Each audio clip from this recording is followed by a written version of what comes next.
What up, everybody? It's your boy Evan, one half of MF Pro. We got the other half sitting behind the camera, making sure that we rolling. We got David back there.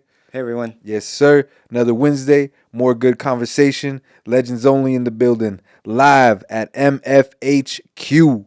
Disclaimer. Live at MFHQ is in fact not recorded live. It's actually a pre-recorded program. This episode contains visually explicit content, so feel free to do what you wish with that information. If you could be so kind of like, follow, and subscribe for me. We go a very long way. New episodes every Wednesday. Now back to the show. Yes, as always, we've been loving all the support lately.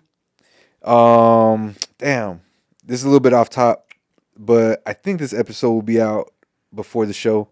So, make sure, biggest plug of the day, make sure that you guys go to mfpearl.com/grain.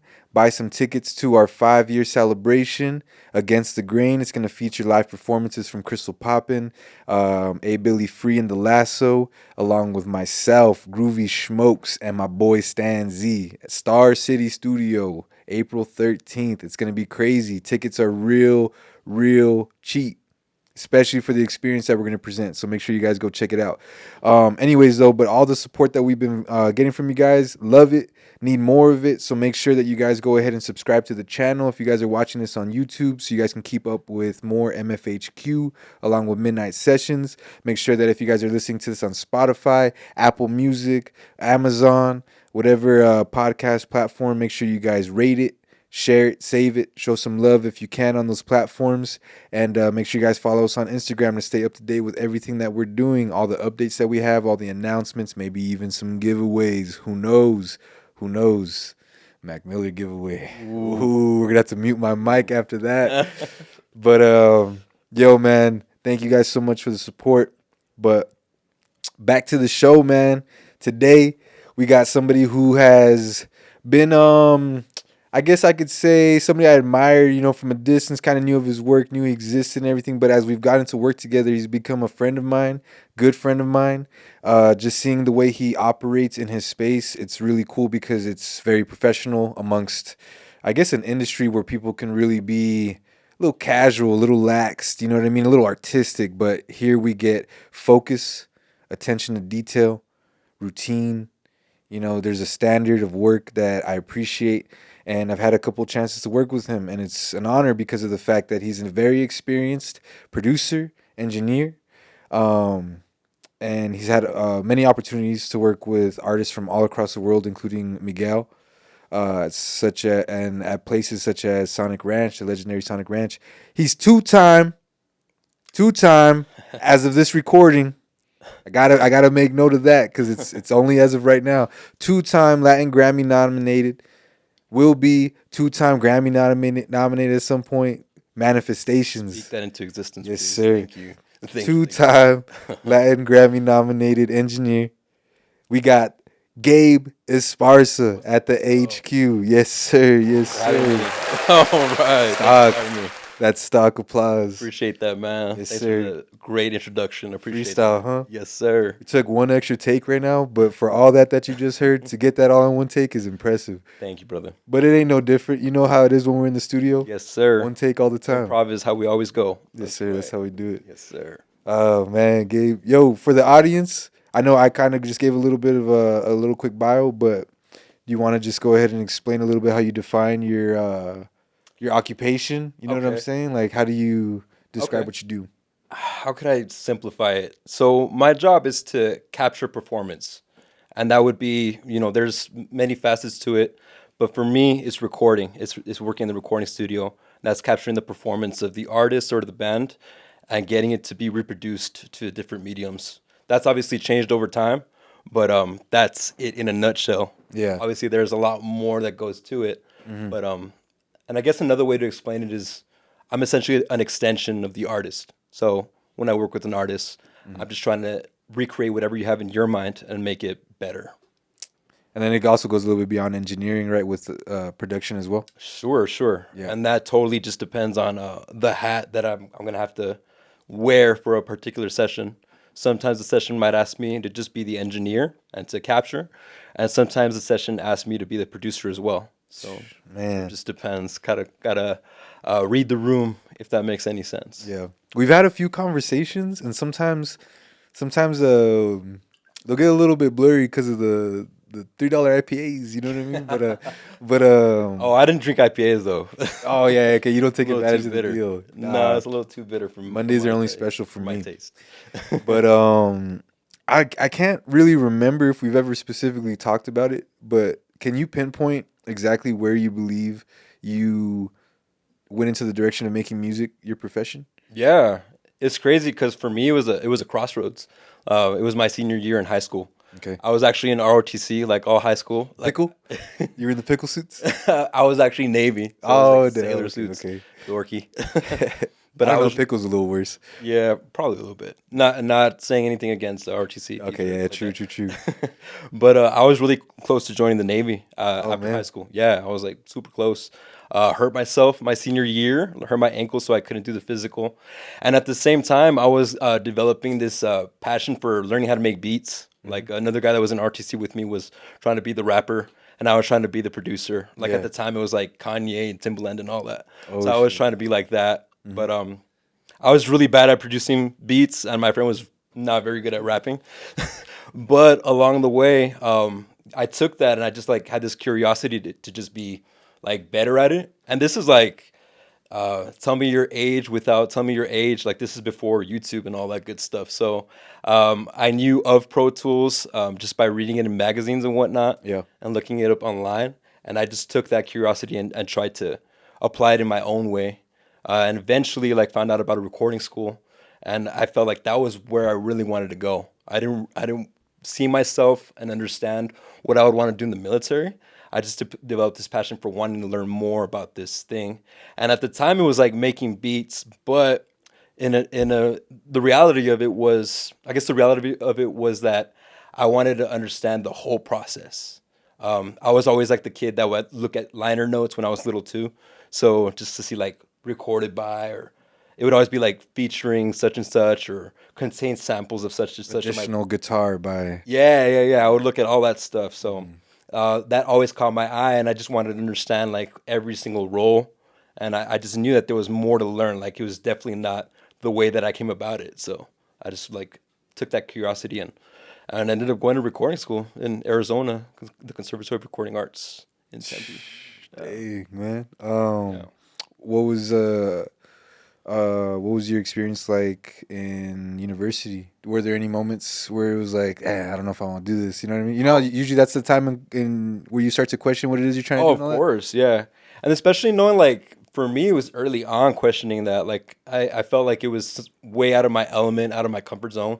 It was my first time away from home. Yeah. So Was there a bit of you thinking because the school that you went to, yeah, it's super focused on on just that aspect. It's literally an audio recording school. yeah, Like they teach you Pro Tools there, they teach you signal flow there, yeah. and then the last part is a internship. Were you a little feeling like, oh, I'm extra committed to this because there's I can't just like bounce around majors in here all too much, right? I mean, it's crazy. Like when you ask me, because thinking about it now, like I couldn't imagine myself doing anything else. Like I had graduated from high school, I had saved up for it. I worked at a call center for like a year and a half just to save up to get a While car. you were in high school? No, this is like right after high school. I graduated. I was Oh, like okay. set on going to recording school, but I had to make my way. So you took a gap home. year? Yeah, I took a gap year and just like worked at a call center, saved up money. True. I got some financial aid help, but it wasn't going to cover the whole school. So I had to save up and get a car and do all that stuff and worry about housing on my own. So I just saved up and went. So I definitely was like, this has to be it. I gotta lock in. Yeah, as crazy as it sounds now, I mean, just from like one day like learning about beats and like trying to understand that and taking it to like I want to learn what it takes to be a part of a recording session or like working in a recording studio. Yeah. So yeah, it was definitely early on. I was like questioning myself on whether I could be there, just because I didn't have like a musical background at the time. Like all it was just this little fragment of a moment with a friend that It wasn't even high school band. no, it wasn't even that. yeah. It was just like this idea that I had. I had taken a media technology class in high school too, which showed me a bit of the sound aspect of it, but it was very, very little. So it was just taking that and rolling with it. So just being around people who were a bit more musically inclined versus myself who was learning from zero. that ended up making me question myself. Were they snobby? Show offs? No, I mean, fortunately, we were limited to a smaller class. It was like 12 people, like together. So Man, dude. yeah, uh, they ended up being like brothers to me. I only keep in touch with a couple of them. I don't know how many still do it. I mean, Yeah. it was '07, so it's been a while. But Man. How diverse can somebody's studies be in that thing? Like, what can you possibly learn in there? Is it all about production and engineering, or can you go as like a violinist just to, you know? there's a lot of creatives that end up doing that because they want to learn like how to produce their own music better. Okay, true. Especially nowadays, man. Like we live in a day and age where a lot of people, can make hit records off of laptops. So, so definitely, Straight off your phone. yeah. So definitely, there's people who are like, I can't imagine doing anything else. I want to make my music better. It doesn't sound like it, so I want to understand every single aspect of this. But they're not necessarily taking violin classes, though. You know what I mean? Sure, yeah, Okay, sure. I'm just trying to learn the intent of like every Like, possible student there. oh yeah, You know what I mean? like in my class, there was a guitarist. He was amazing, from what I remember. He was a great guitarist, and that's what he wanted to do. He just wanted to learn how to be able to, record himself or produce his own music and be better at composing. A lot of times you want to be pretty well rounded in this. Like maybe your end goal isn't to engineer, but you want to understand the language so you could speak that language Yeah, in a and studio. then you know what you're looking for as a maybe the musician. Exactly. When you went day one, Hmm. because I know that you can play at least through a conversation. You could play bass. Right. Were you able to play bass before going in? No, that's another crazy story. I didn't learn bass until I was 26, 27 Oh, years. okay, yeah. I It was think you might have after said the that. I fact. think you might have said Yeah, that. It took yeah, it you a was while. through Mish actually taught me how to play Man, bass, taught me a bit more music theory. Yeah, so at the time it was like, I think this sounds good, and just understanding like the signal flow and that aspect of it, understanding Pro Tools. Um, and then I remember one thing that stood out, with my classmates is just like I would record my classmates because I was a part of learning is like you would learn something and you would apply it by recording other people at school, or for us it was other people in our class. Yeah. So I would record like my buddy Garen, who was one of the rappers there, and he would just say like, "Dude, you're so moldable. Like you're so easy to just like adapt to a situation," and that's something that's always stuck with me. Like I've tried to apply that to every session that I have nowadays is to just be whatever you ask me to be in the studio. Do you have that in general, like across all aspects of your life? Like you can adapt pretty easily? I like to think I do, especially to things that I'm passionate about. When I'm passionate about something, like I'll go all in and I'll find my way to adapt to it for sure.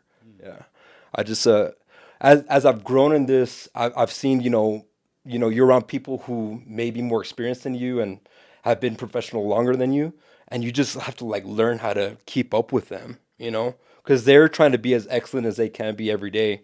So I just take that and apply that to myself every day too, the best that I can. Because there's some days where you might not get that. And there's some days where something very special might happen at the same time.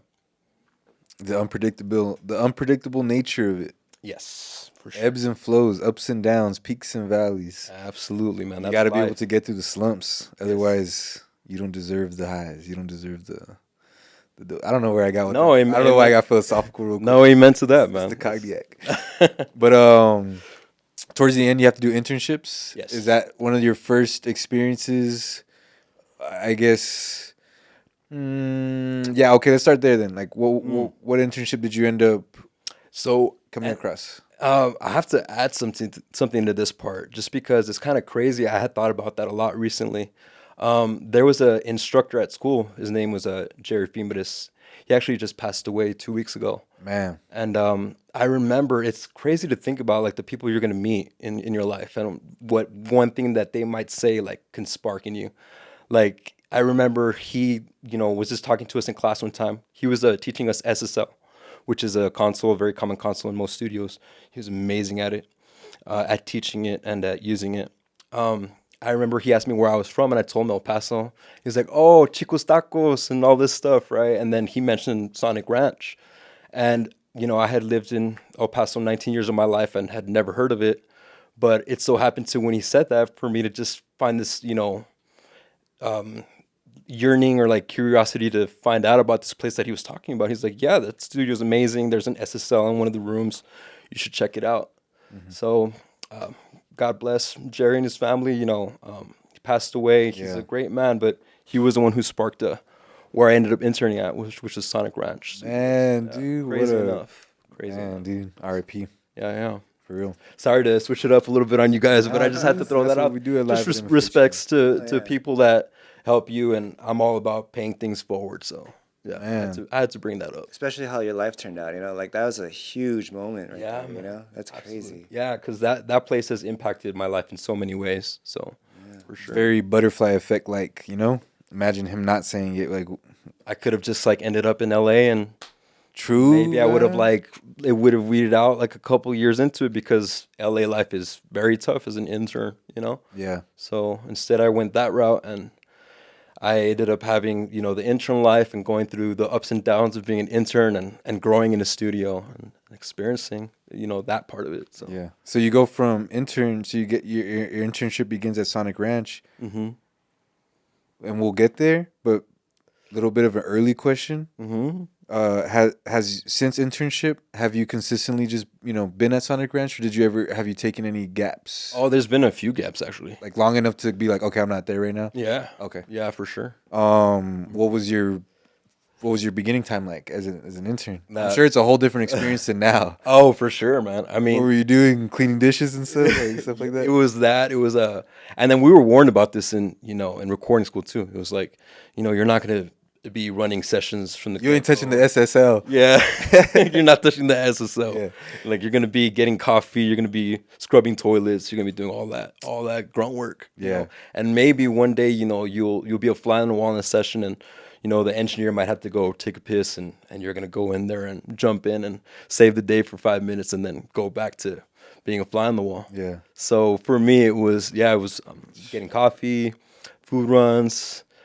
It was Al Jurgensen from Ministry was one of the first guys I remember as a band that was there, and I remember Al's a character, like he's quite a character. So I remember he had like a case of wine that he brought with him that he was gonna, you know, because you stay there. So he just put it in his room, and he spilled like all the wine on the floor. So it was my job. Like it was like 8 bottles of wine that he just like broke completely. So my first thing was mopping up all these broken bottles of wine.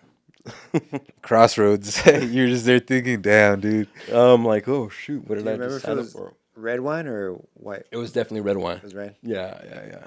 It's never white. It's never white. Man, during that time, are you in? I know it's like grunt work, but are you enjoying? Like, are you having a lot of enjoyment in it? Are you meeting a lot of cool people during this time? Oh, absolutely. And I mean, again, there were ups and downs. You know, Tony, again, who's I owe so much to as far as the relationship I've had with him and him being a boss. You know, he taught me a lot in a certain way. And at times it was difficult for me to understand, because it was about your temperament and your behavior. And I used to portray a negative, you know, vibe for the most part. And he could sense that, and he was able to like pick at that, so I would get out of that habit. So it was definitely like an experience getting through that. Yeah. For sure. How do you define negative? Like you were, I don't know, like judgy? Would you be like guarded, defensive with people? Like, what do you mean by negative? Oh no, I mean, I wouldn't necessarily say it was like negative. I would just say it was like I had to watch what I was doing, and understand how to overcome my bad habits, if you could say. It's being like, yeah, just like a little nervous, maybe a little clumsy. He made you comfortable in the studio. Oh yeah, and that took a while, for sure. It did. Yeah, it was definitely a part of my upbringing, for sure. And just understanding that there's more beyond being technical. Like especially nowadays, you know, anyone could learn Pro Tools or software that you record on. Anyone could be a great engineer by learning it, but there's more to engineering than just the technical part of it. There's a chemistry Yeah. involved. Yeah, And you can't just teach. and you can't just teach that. Yeah, I guess, I mean, you develop it, but yeah, and there's no book to just read and then like, okay, I know what to do. It's not formulaic. exactly. There's a bit of psychology that's involved, like when you're working with an artist, you know, recording vocals and whatnot.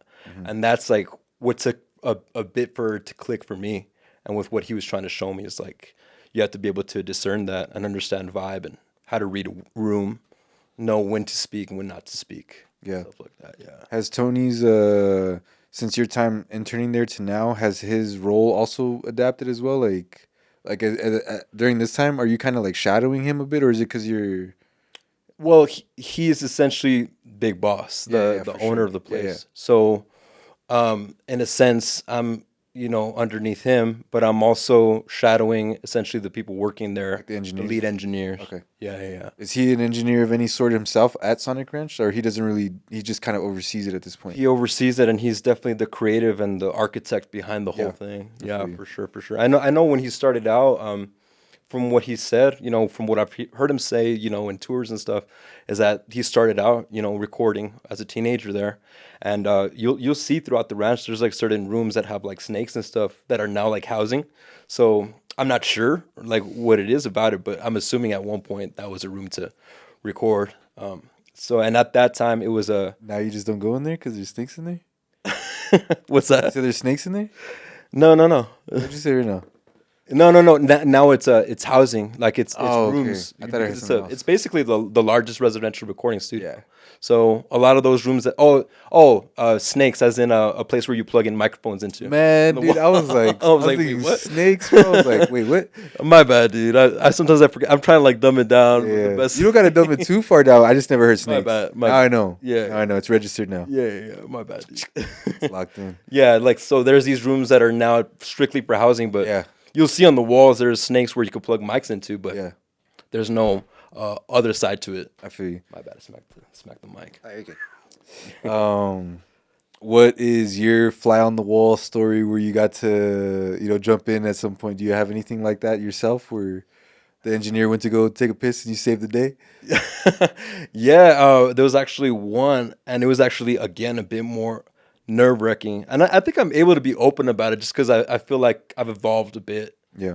over the years. But my earlier years, I was a little, I don't know how to call it, like naive. I was just hungry and passionate, but I still had a lot to learn. I remember, and another person that sticks out of my head, Steven Stewart Short, who passed away a few years ago. He was producing a band. I forget. I think it was This World's Fair was the band at that time, and Justin Lee was an amazing engineer from here. Was the head engineer at that time with Steven. Steven was producing it, and Justin had to go take a piss. So I had to like set up a microphone and then route the signal, like patch it in, get it going. And I was like trying to be as careful as possible because there's a ton going on all at once. Yeah. I mean, once you understand what's going on, like it's a bit easier, but you have to be extremely careful. So I was kind of taking my time, and I remember Steven just saying, "Do you know what you're doing?" Because he's British. It's my best British impersonation right now. Terrible. Sorry. Do you know what you're doing? And I was like, yes, but he could sense that my confidence wasn't quite there, so he beat me up about it a little bit. Yeah, he's just shaking, bro. yeah, exactly. And I got it going, but I wasn't completely 100% confident. Yeah. And it's just one of those things that sticks out of my head. I just remember like a few years later, sitting in on a session that he produced where I was engineering it, and he said, "You've really grown up. Like I've seen you come a long way, and it means the world to me now thinking about it since he's gone." Yeah. But just to remember, like when I was a fly on the wall and how I reacted to later on, the way he saw me, meant a lot to me. So Man, you got some great stories, man. You have some great masters in your life.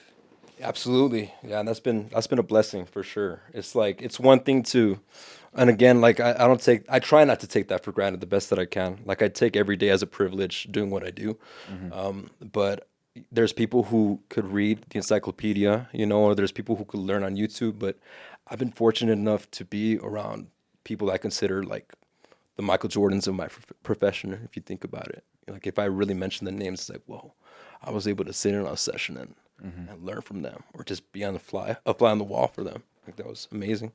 So, Are you implying that Michael Jordan's the GOAT? oh, absolutely. Come on now, you were not. Yeah. No, I don't know, dude. It's different arguments, There's an obvious one and two. You know what I mean? Is there an obvious one or two? I feel like it is. I feel like it's Jordan and Brown. LeBron? Yeah. Because then you have the case for both arguments. You have greatness within like 11, 12 years, and then you Okay. have greatness across like 22 years. What about Kobe? I mean, RIP, man, but he's like, I got Tim Duncan higher than him.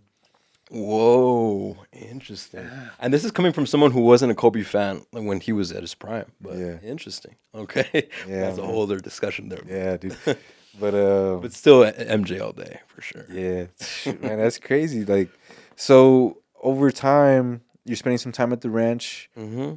Is it just Sonic during this time of internship, or did you kind of like have a couple days where you ventured out, and just like check something else out? Like, were you also growing elsewhere during your internship? It's interesting when you ask about like my earlier years, because I think it goes back to the naiveness that I felt. Like I just felt like I needed to be more well rounded.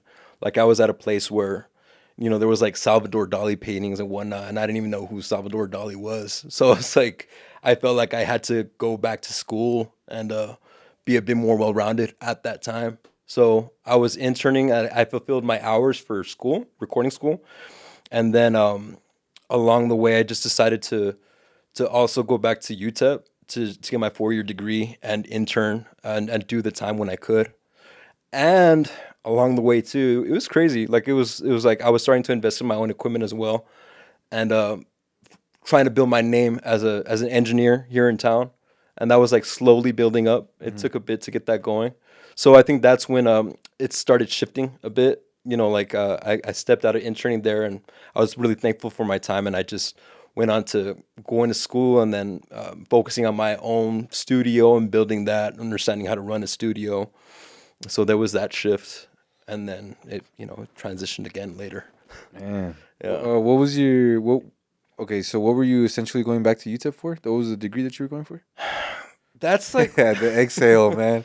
yeah, it was a bit all over the place at first because I was just like, I want to be more well rounded.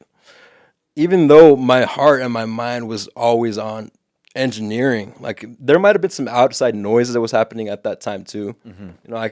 I don't want to like single out family or anything like that. Yeah, I But feel you. there was a bit of push there to like have something else to lean back on. So I went, and initially it was a business. I did not do well in that, and I was still again focused on music engineering, trying to be better at that. Going through all the years of being bad at it, Yeah. because there's gonna be man. years where you're gonna be bad at something. Like it's the 10,000 hour rule, and that applies to 10,000 hours of not being great at it for a while. Yeah. So it ended up being advertising, which I did not finish. I mean, I was going up until I looked at my transcripts recently because I just graduated. I was going until like 2011, 2012, and I just like dropped with like 7 classes left or something like that. Yeah, and then along the way, I was just like, you know what? I'm gonna give this engineering thing my all. I want to go back to the ranch and learn more and see if I could actually become a actual engineer there, like not just an assistant or an intern. Like I want to be able to engineer there, and I voiced that a bit more and went through that process. Getting well rounded. Yes. You came in well rounded again. Yes, You're like, sir. yo, what's up? I'm well rounded now. Yes, sir. A little late bloomer, but I made it happen. Let's go, man. Yeah. That's what's up. And then congratulations on the graduation as well.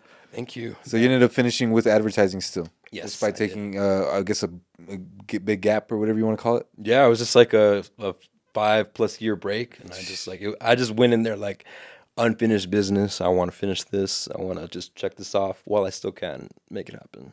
Yeah. True. Well, you still have the motivation to do it. Yeah, for sure. And I had my own personal motivation as well.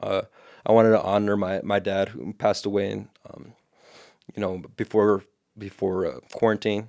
Yeah. I wanted to make that promise to my family that I would go back and finish for him. Because he worked his butt off his whole life so that I could have the opportunity to just say that I wanted to do whatever I wanted to do as an adult. And he was supportive of it, and I wish he would have seen me graduate. So I did that in his honor.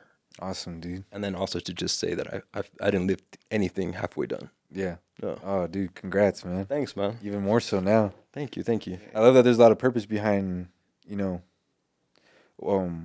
your decisions. So Sure. I wanted to ask, in the flow of it, what are your intentions, especially like these last when you do decide to go back, aside from the familial reasons? What are your intentions behind advertising? What are your kind of like reasonings, and how do you plan to apply it to what's already existing in your life? You get what I'm saying? Sure. I think for me, and just like finishing that degree, it was understanding demographics and target audiences. I think it helps me, not only with engineering, but say when it comes to an artist that I believe in, and being able to understand demographics and all those extra things that most of us artists and musicians and creative don't really think about. So I think it helped out in that aspect. Oh, so you're talking about like your clients are, because what I'm about to ask is technically your demographic isn't really fans of music. Your demographic is artists. Yes. In a way, right? Yes. But there's also times where I produce. I mean, I don't produce all the time, but there are artists that I produce and I back. So I would definitely, I have more of that idea of focusing more on, you need to focus on a certain audience with what you're working on. Like you can't just be like shooting a bunch of different ideas out. Like it has to be a concrete plan and you have to be able to picture it. Like it's beyond just for you, it's also for an audience. Or at least that's the way I see it. Maybe I'm a little wrong at it, but that's the way I see it right now. Yeah. There's definitely that. And then the other aspect of it too is I also get hired as like location sound engineer for different agencies as well. So I think that would help me out as well to get more gigs. As an individual, right? As Like an as Gabe Esparza. You're hiring Gabe Esparza. Yeah. GabeEsparza.com. GabeEsparza.com. Powered by homie over here. Ninth idea. Yes, sir. How let's talk about that. Not so much in the sense of getting the site design, but let's fast forward a bit across your career, and now you're a professional. You've gone ahead and had your clientele on your own. You also have clientele that's probably reaching out to you because of Sonic Ranch connections. Sure. What's your process like in terms of understanding, like, man, like, you know, I can't just really rely on what comes through Sonic Ranch's doors. You know, I got to learn how to like build my own clientele. Sure. Maybe we fast forwarded too much. Let's go back No before your worries. clientele's really built out. No worries. How are you approaching all this? You know, you talk about being naive early on. Does that sort of translate here in this sense as well? Well, no, at this point, it's just the life of a freelancer, as I could say. It's like, it's the life of a freelancer. Oh yeah, we know that Yeah, life, brother. yeah. We know that life. Yeah, and it's, you know, there was a point, thankfully I worked full time I worked full time at the ranch from, I would say, like 2013 to 2019. And then after those years, I really wanted to just focus on Gabe Esparza, the audio engineer, not just there. And just feeling the confidence that I could work in any studio. So that, you know, entails being a freelance engineer. And being a freelancer in general, there's ups and downs. There's times when it's super busy, and there's times where it's a little slow. And fortunately for me, a lot of it has been word of mouth. It's been the connections at the ranch. It's been working at Star City, you know, great studios around town, building up my studio. But understanding too, you know, a website is your resume. And if people want to see you as professional, if you want to get these bigger gigs, you have to be able to show that off. You have this flashy, important business card, essentially. Yeah. For me. What are you doing before websites, link trees? You know, like 2013, you say on Yeah, give or take. on, Social media is just getting started. Like, what are IG. you? You sending out email blasts? Man, like fortunately, it was I had some people that I really believed in, and I think Oh, you said word of mouth, right? yeah, word of mouth. And then I think for any young aspiring engineer, it's important to find artists that you believe in and really invest the time in them. So for me, it was, you know, I was working with Mish on his project and building that, you know, that helped open up a bunch of other doors for myself as well. Yeah. So there was just these artists along the way too that I really believed in, that helped along the way as well. Abe Mack, Roger Hennis. Forgive me if I forget names, but you know, those guys, I still have relationships with them to this day. I think as a freelancer, if you could find, you know, a handful of clients like that, you can make a substantial living. You can make your living doing what you love, you know? And then beyond that, it ends up being word of mouth, and it ends up being an extension. And El Paso being a small world where the musician community knows, you know, we all know each other in one way or another. We're all connected. Kevin Bacon theory, whatever you want to call it, you know? So, yeah, I mean, that helped. But again, there was just those moments where it's like, hey, this is all I do 24/7. Yeah. I have to, you know, get these different sources of income in multiple places. But, you know, I want to do this so that it's not just word of mouth and relying on that. Yeah. Yeah. Hope that answers your question. Yeah, it is. If you had the ideal workflow, like career, like it was already in the ideal shape that you'd like it to be, would you lean on the side of you'd rather have like just 5 music clients, but like you do a lot of stuff with them, or do you think you'd still always prefer? Nah, I love when all these random people that are strangers that become artists come in. That's a great question. Which would you prefer? If you had to pick one, you're so locked in with these five. These are all signed, like they're not, or they're either unsigned, signed. In this world, I don't really think you have to rely too much on being a signed artist. Sure. But like, they're artists that have all this motion, so they needed you a lot. Yeah. You gotta, your hands are tied with these five artists. That's a great question. I think, and again, it goes back to what I've seen. Just like being at the ranch and, me being an assistant and bands sometimes bringing their own engineer, producer, it makes me realize you can make a living just as an engineer for a certain band, So I would probably say it would be the 1 to 5 bracket there. You prefer that? Oh, I would definitely say that, but at this point, I'm thankful that I could have a very diverse, like, day, Yeah. like a lot of different things going on at once. I think the goal eventually would be that, though. And man, you got me really thinking about this. It's a good one, huh? Yeah, it's a good one. And then I guess I just end up looking at like all the big names, man. Even just like someone like, again, like Russ Elevato or something like that, like who's a guy that I looked up to, who I was able to meet.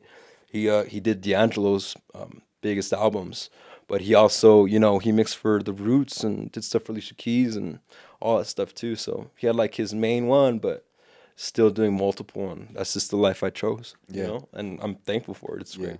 I feel like if you have 5 and they're all really busy, you probably have your hands tied with all of them. Sure. But if you have like Yeah. one that's really busy, Sure. I think you still have enough time to like, That's true. I think that'd be the balance. Yeah, Like, probably. you stay away from 5, you have like 2 maybe, Yeah. and then you can have your rotating clients that come in. Sure. Yeah, I think so. I mean, realistically speaking, you still When it want to comes have to a personal music, life and all that. yeah, of course. That's what I'm trying. That's Yeah. what That makes sense. Yeah. kind of segueing into that. You say that you have a diverse sort of clientele. Yeah.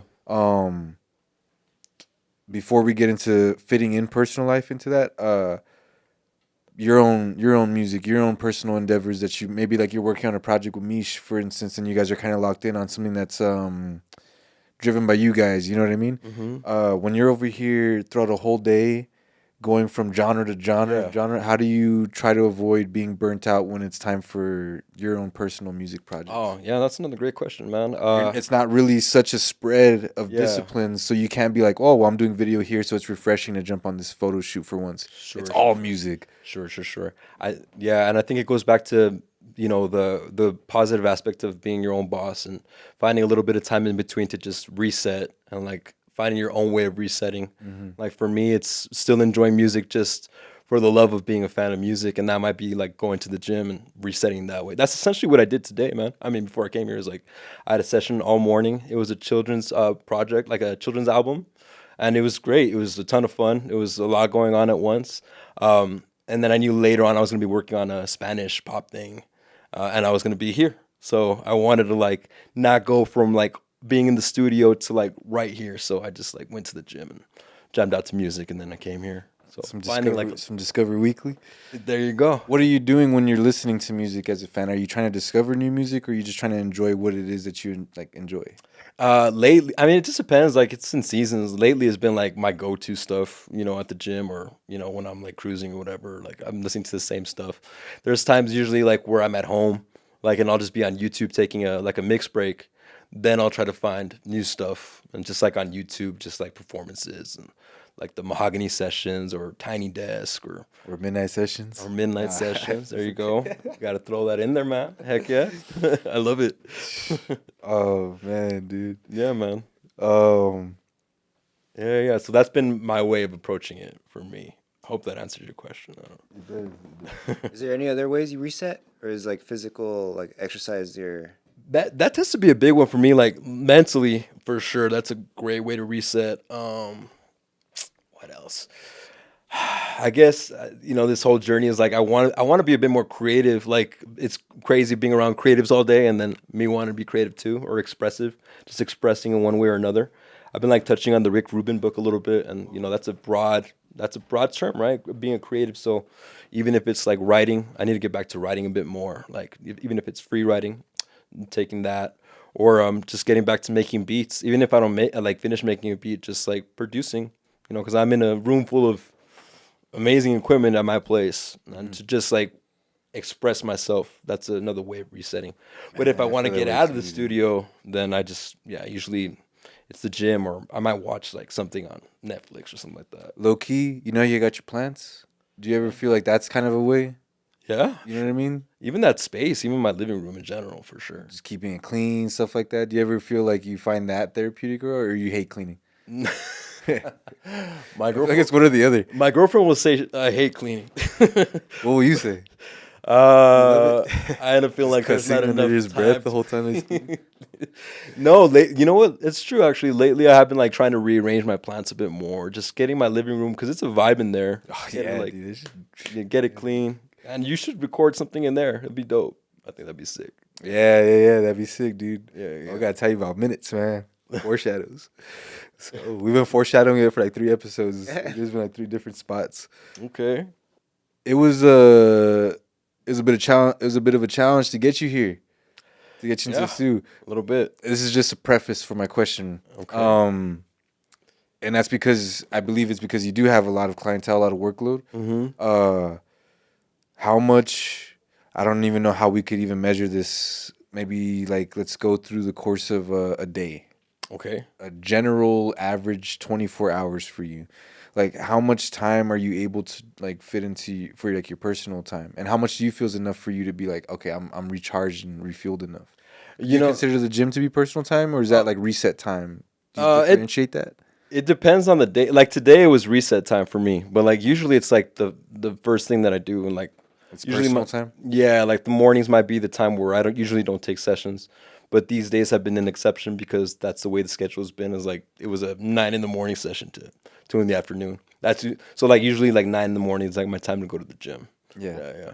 And then I think just the other thing for me, especially these last few months, is balancing out having a girlfriend now, and then also finding time for my family.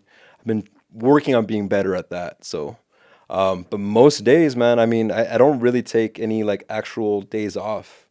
I took a day off, like for instance, earlier this week because I was feeling under the weather, and I just felt like I needed to recharge. But even then, like life of a freelancer, you usually can't do that. Like you usually still have to put some work in on those days, even when you're feeling sick. Like I run sound at a church on Sunday mornings, so for most people that might be the day off. But I'm still doing something every single day. But I have my windows. I've learned how to be better at that. When I was younger in my 20s, like I would stay up until 3 in the morning, 4 in the morning, 5 in the morning kind of thing. Now I usually try and, cut off by 2 in the morning at the latest. Yeah. Yeah, and then just be a little bit more healthy, a little bit, more well-rounded in my life. And because that stuff catches up with you. Yeah. You Do you know? think do you think you're somebody who actively tries to find as much structure as you can in your career, or do you let it just flow? You already understand music's nature, and I'm not ever gonna have like, oh, I don't take any recording sessions in the morning ever, because like you said, this one was 9 a.m. Yeah. and you say you try not to take sessions in the morning, but this one you had to. You know what I mean? Yeah, I mean, there ends up having to be exceptions. There might be certain artists that I want to work with or that I work with that can only, record at that time. So, 3 a.m. so it's like, let's do it, man. Yeah. I've taken on the 10 p.m. to 2 in the morning session.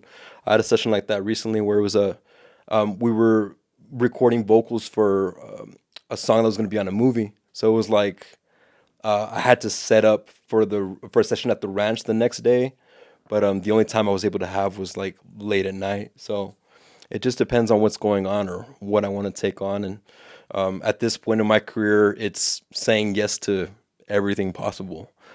There may be a point, and I might look back at this later and be like, "Oh, that was me then." But later on, I was able to say, no to certain things. But at this point in my life, it's I'm focusing on getting plenty of work, and I like to say that I don't take on sessions in the morning, but sometimes that's the case. Hope that makes sense. Yeah. Yeah, it do. It do. Yeah. Everybody's different. Every artist is different. Some people are like early birds. Some people will work in the afternoon, which I prefer. And some people are night owls, which I also am. Yeah. I'll always be a night owl at heart. Yeah, man. I try to keep but I also try to work very hard at doing stuff very early in the morning. Yeah. My own stuff. That way, I feel like it's important to have consistent personal time. Sure. like my morning routine. It's not even a routine. It's like my morning ritual. You know, it's like I gotta do it in order to be able to handle the rest of the day. Oh, for sure. What is it for you? But my justification, or not, sorry, my compromise is that I do it at fucking 5:30 in the morning in order to do it. You know what I mean? That's what I need to be better at. Gym, Yeah, gym okay, for sure. It's gym for you. Okay. Yeah, absolutely. Because Good, like there's a whole mindset behind. It's like that at first, but then after a while, you realize how easy it kind of is. Yeah. Like after it's a routine, gymming is easy. Yeah. But Nature. in the beginning, there's a mindset that I established by going in the morning thinking I'm getting the hardest part of my day done already. Everything else is easy. Oh, nice. But then I started running extra miles, so like I was like, damn, the hardest thing ain't till later, which is like the 5 mile run or the. So it's like gym, and then later on you're doing the miles. Yeah, Oh. I mean, if I had someone to just join me on a morning run, I'd do it in the morning. I'd knock it out in the morning. But it's right now I've been running a lot on my own. Okay. So it's like, nah, I'm just trying to chill right when I get home. Already gymmed, you know. Sure. With the sun getting a little bit more harsher as we go along these next few months, I'll probably try to squeeze them in the morning at first. Yeah. Because the goal is to, like I told you right now before you walked in, the goal is to get intentional mileage every day. Right. Ideally, being a run every day. Yeah. I'm trying to equal 1,000 miles throughout the year. Whoa. From January 1st to December 31st, I totaled 1,000 miles. Whoa. That's 250 every 3 months. Wow. Respect, man. I'm at like 194 right now. Okay. So I have the rest of the month to get 250. You get 250. Yeah. Respect, dude. I'm gonna have to help you out at least one of those days, if anything. Yeah, run with me, If I dude. join you. I don't do get enough it. cardio, so maybe I'll have to join you one. You'll have to go to the Run For It ones, man. I think you'd really like those stuff. Those are cool because they're also Saturday mornings. They're usually Okay. on the west, so they're nearby, Okay. and you can knock it out on a Saturday morning. What are they called? Run. The run club's called Run For It. Okay. Yeah, and they have run clubs usually primarily on Saturdays, but for example, like this Sunday is this weekend's run. Okay. Little plug. Okay. Fair enough. I'll have to join you for that. That's more of a nod to like, you know, I try to stay consistent with what I'm doing because I feel like that's gonna it bleeds into the work, bro. Absolutely. You know what I mean? Absolutely. I'm trying to for sure stay consistent with that because like at this point, a lot of this stuff, MF Pro's become its own beast, and it's no longer for me no more. You know, it's not a person. It's like it's a community that we're building now. And it's the same thing with you. You know, if I'm sure you started to learn how to produce and stuff with your friend back in ROTC a little bit, but now it's become something where you're like, dude, I'm really serving an artist. Yeah. Sometimes I'm serving a large group of artists. Sure. I've been keeping up with your project that you've been doing in the studio with Star City. Like I know I'm not gonna say anything, but like I know that you've been I know the project you were working at. You're referring to in the morning. Sure. That's like a lot of heads that you're and like a lot of different levels of heads too. You know, it's children and stuff too. You know what I mean? So it's for sure. At some point your career it gets beyond you. It grows bigger than you and your own purpose, or your purpose becomes bigger than your own self. Absolutely. And so I really feel like you have to implement positive habits, creative routines in order to fulfill that. Oh, absolutely. And it ends up being a reflection, like you said, a reflection of your work, a reflection of your consistency, persistence, growing.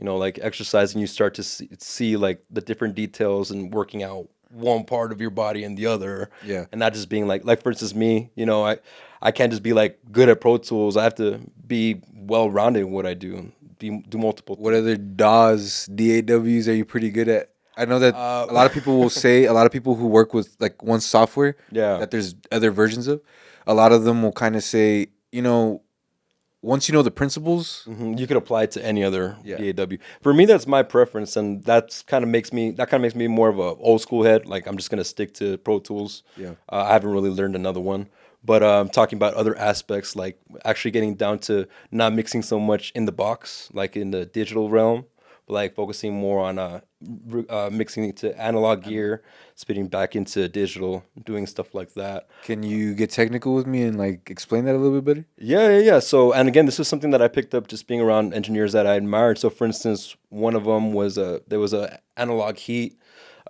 which is essentially an analog processor. It's analog circuits that you run into it. You could have like you're running it to an old mixer on one channel, or you could change it to saturation. Gives it another tone that you can mimic, you know, digitally, but it's just different when it's hands on an actual analog piece of gear that you're working on.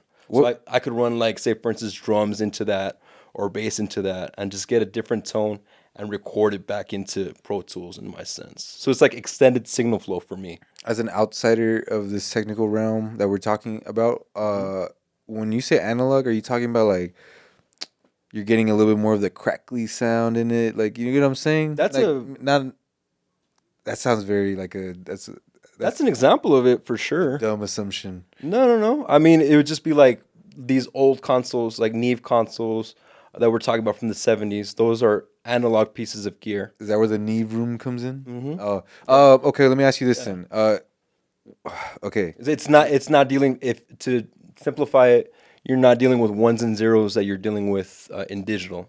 Digital is just, it's spitting out and it's rounding out ones and zeros when you record, but you're still doing analog initially, right? So the sound that you get, for instance, in the case of recording on an analog console, it's going to be very different than a preamp on an interface. It's just something Is it more warm. uncompressed in a way? It's actually a little bit more compressed, if you could explain that, or like a warmth to it. It's not as bright or brittle. Some purists might just like go with that, like they just work on Neve consoles. But for me, it's like any time that I could work on a Neve console, I'm going to take that opportunity and roll with it. So for me, I'm just trying to emulate that the best that I can, because I don't have a vintage console at my studio, but I have some analog gear that I could run stuff that sounds more digital and give it that warmth that I've been looking for. So it would be like that analog heat for me, or running my entire mix into an analog compressor, a stereo compressor, and then printing that as well. Outside of the recording part of it, analog is still kind of digital in a way, right? Because at the end of the day, like the files are still getting put into a computer, right? Yeah. Okay. I just want to make sure we're still working with like digital files at the end. Yeah, because The transmitting process, where it's Conversion. all getting recorded into. Yeah, there's a conversion that's going on. Okay. It's analog to digital, and then digital back out to analog. So you're recording something analog, but in Pro Tools, you're capturing it digitally. It's actually an audio file that's being captured there, and it's converting that to ones and zeros. I'm gonna call this chapter "Analog Recording for Dummies." It's just gonna be like, In a nutshell. Yeah. In a nutshell. oh man, dude. I can't even recall what the source question was. You know, I know we got into some technical stuff. I don't know either. Yeah. I think I was just trying to explain like there's different aspects of engineering, and there's stuff that I still haven't tapped into the years that I've been doing it. DAWs, the DAW. Yeah, it's like the DAW, the Pro Tools is just one part of it, Yeah. So that's the stuff that just keeps me fresh. Like I'm fortunate to work at studios, and I could probably say like I'll use the same mics to record drums every single time, but to me that'd be pretty boring. So I'd like to experiment more and switch it up every single time. Yeah. So stuff like that comes into it. And there's just this whole other world that I haven't tapped into. It's like teching a console, like fixing gear. I haven't tapped into that part. Yeah. Man, answers like that scare me just because like I'm so married to Photoshop and Adobe and everything. Sure. I don't use anything else, man. Oh no, but I'm the same way. It's like Pro Tools has been the standard for me, and every studio that I work at is just Pro Tools, Yeah. Photoshop. So Industry standards. I probably should learn like Logic or something like that. I'm sure it's easy to pick up, but I haven't done that myself. My memory is serving me correctly now, and I'm starting to trace back to the source questions. Okay. And I was, we were talking about consistency and positive habits, and I wanted to ask you, Yes. do you attribute? I digress a little Do you? bit. No. That's what we want here. Yeah. I just lost the question real quick. My bad. No, I got it back. But- How much do you believe, if any, do you think? Because you kind of just share your work. You reshare stuff. You're not really one to be like, yo, look at me, I'm out here doing this and Yeah. that. But I wanted to like people still they learn about you if they've worked with you once or if they've came across you at one point. It's really easy to see how you carry yourself. Oh, And cool. so I wanted to ask, are you conscious about whether or not the way you carry yourself also ties into the clientele that you're building, or do you think it's all built on word of mouth, like music, quality, or do you think like how much do you attribute some of your word of mouth success to the type of person that you are, the way you sure. carry yourself? Yeah, I like to think that's a big part of it is just my temperament and the way I carry myself, and just going back to what was told of me when I was in school is like I'm moldable and I'll adapt to you. Like I don't like to name drop like crazy, but I think in this case I have to. Like, I worked with Little Jesus at the ranch recently, and it was a fun session. Like, it was really fun because not every song was the same, and that posed a challenge on me as an engineer. Again, talking about analog gear and digital gear and all that, they were specific on what they wanted. Like, there was a song where they wanted 80s drums. And to me, it's like, let's do it. Show me a reference. And then in my mind, I said, okay, let's use an AMS reverb on the drums, on the snare, and on the toms. And like, I just replicated the 80s there. And it's just like molding and adapting to what someone who has their vision clear. That's, I think, one of the reasons why people would go to me. It's just like, I'm open to what it is that you have when you have your vision. Egos aside, like, always leave your ego at the door, because going back to the original question, I'm an extension of the artist. I'm not, the one from the mic usually. I'm here to bring your vision out and make it sound even better than you ever imagined it. That's the end goal. And he do. Thank you. And he do. Thank you. Man, there was a That's a big one though, like just leaving the ego aside, because I think there could be people who come across as like, it's my way or there's no other way, and I try to stay away from that. It's like, it's a service at the end of the day. My profession is a service at the end of the day, so I'm here to serve the artist and I'm here to serve the producer, because they're the two most important people in the room to me. Do you think the artist has a little bit more room to be a little bit more my way or the? I absolutely. I mean, at the end of the day, I'm serving them. Like, Yeah. Sometimes they need a little more direction, and again, it goes back to reading the room and knowing how much you could say, knowing when to just hold back a bit. But absolutely, at the end of the day, artist has a say. Maybe a producer might say, I have the say the most at the end of the day, because I'm like, quote unquote, the director, the movie director in the studio. But at the end of the day, and maybe some producers might hate me for saying this, but you're still serving the artists and their vision. A producer just psychologically, to me, knows how to get an artist's vision out better. But at the end of the day, you're still serving the artist. Yeah. It's been described as the person who gets it from point A to point Z. Exactly. I had a question that reminded me, and that was something that was like kind of just floating around in my head, which throughout the day, and it brings it, this little part of the conversation is bringing it back. But I guess, can you speak on how you value the responsibility of that, like crossing, like helping an artist's like creation Oh, sure. cross that finish line? Yeah. 'Cause that's a big deal. Like, It's art is a very huge, yeah. sensitive subject, Absolutely. and you're the one that's helping it. They can't do this without you. Sure. You know what I mean? Like, Yeah. how do you value that? You know what I mean? Yeah, and it's just, for me, it's being thankful. Like, especially when there's moments in the studio where like an artist is so vulnerable. Even recently, I could think of just artists like breaking down in front of me and just then thanking me. I'm like, no, thank you for being this open with me about this sort of thing. This is what comes with the job outside of all the technical stuff, like we were talking about earlier. Yeah. All the psychology, you know what I Exactly. mean? The emotions that you have to learn how to Absolutely, man. I mean, we're dealing with coexist with, you know? yeah, we're not robots, and AI will never take over this industry because, it's emotion, and all that translates. Our favorite songs translate because there's an emotional aspect behind it, and there's a ton of care that's involved in that as a technical person behind it. So for me, it's just being thankful of that and understanding that it's someone else's art, but in a way, it's my art, or I'm also taking care of it and making sure that it's out to the world the way it was meant to be. Your name's on those liner notes. Your name's on those liner notes, man, forever. You gotta have pride in it. Absolutely. Absolutely.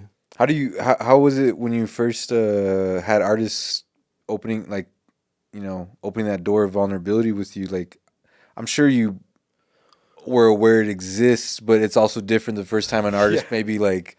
Yeah. I've probably done it too, man. I probably opened up with you sometimes. Sure.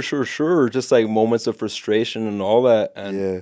again, it's just like, I mean, your job is to listen, right? It's to listen to music, but at the end of it, or like narrowing it down, you're listening in general. So you're listening to the artist as well.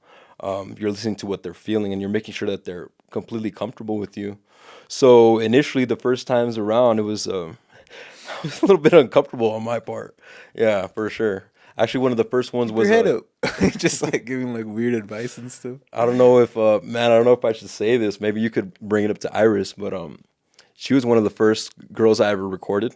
I recorded a demo for her, and I remember there was one moment where she broke down around me, and I don't know how I reacted at that time. This was years ago, but Just twiddling your yeah, I'm thumbs just and like, shit, man. it's gonna be all right, like, yeah. Awkward, just hand on the shoulder. Just like, yeah, dude. So it's been it's taken some time to understand because setting up a mic for someone is the easiest thing to set up in a recording studio, but it's the hardest thing to capture and the hardest thing to record is recording vocals because that's the emotional connection everybody has with is the vocals, the lyrics, the insecurities every artist has, what they're going through that day. So, Yeah, man. Emotions aside, like, what kind of experience is it like to work with a shy musician? Like, you know what I mean? Like, because would you consider yourself, maybe let's not use the word shy, let's use introvert. sure. Do you consider yourself an introvert Absolutely. person? So then, how does that come into a flow?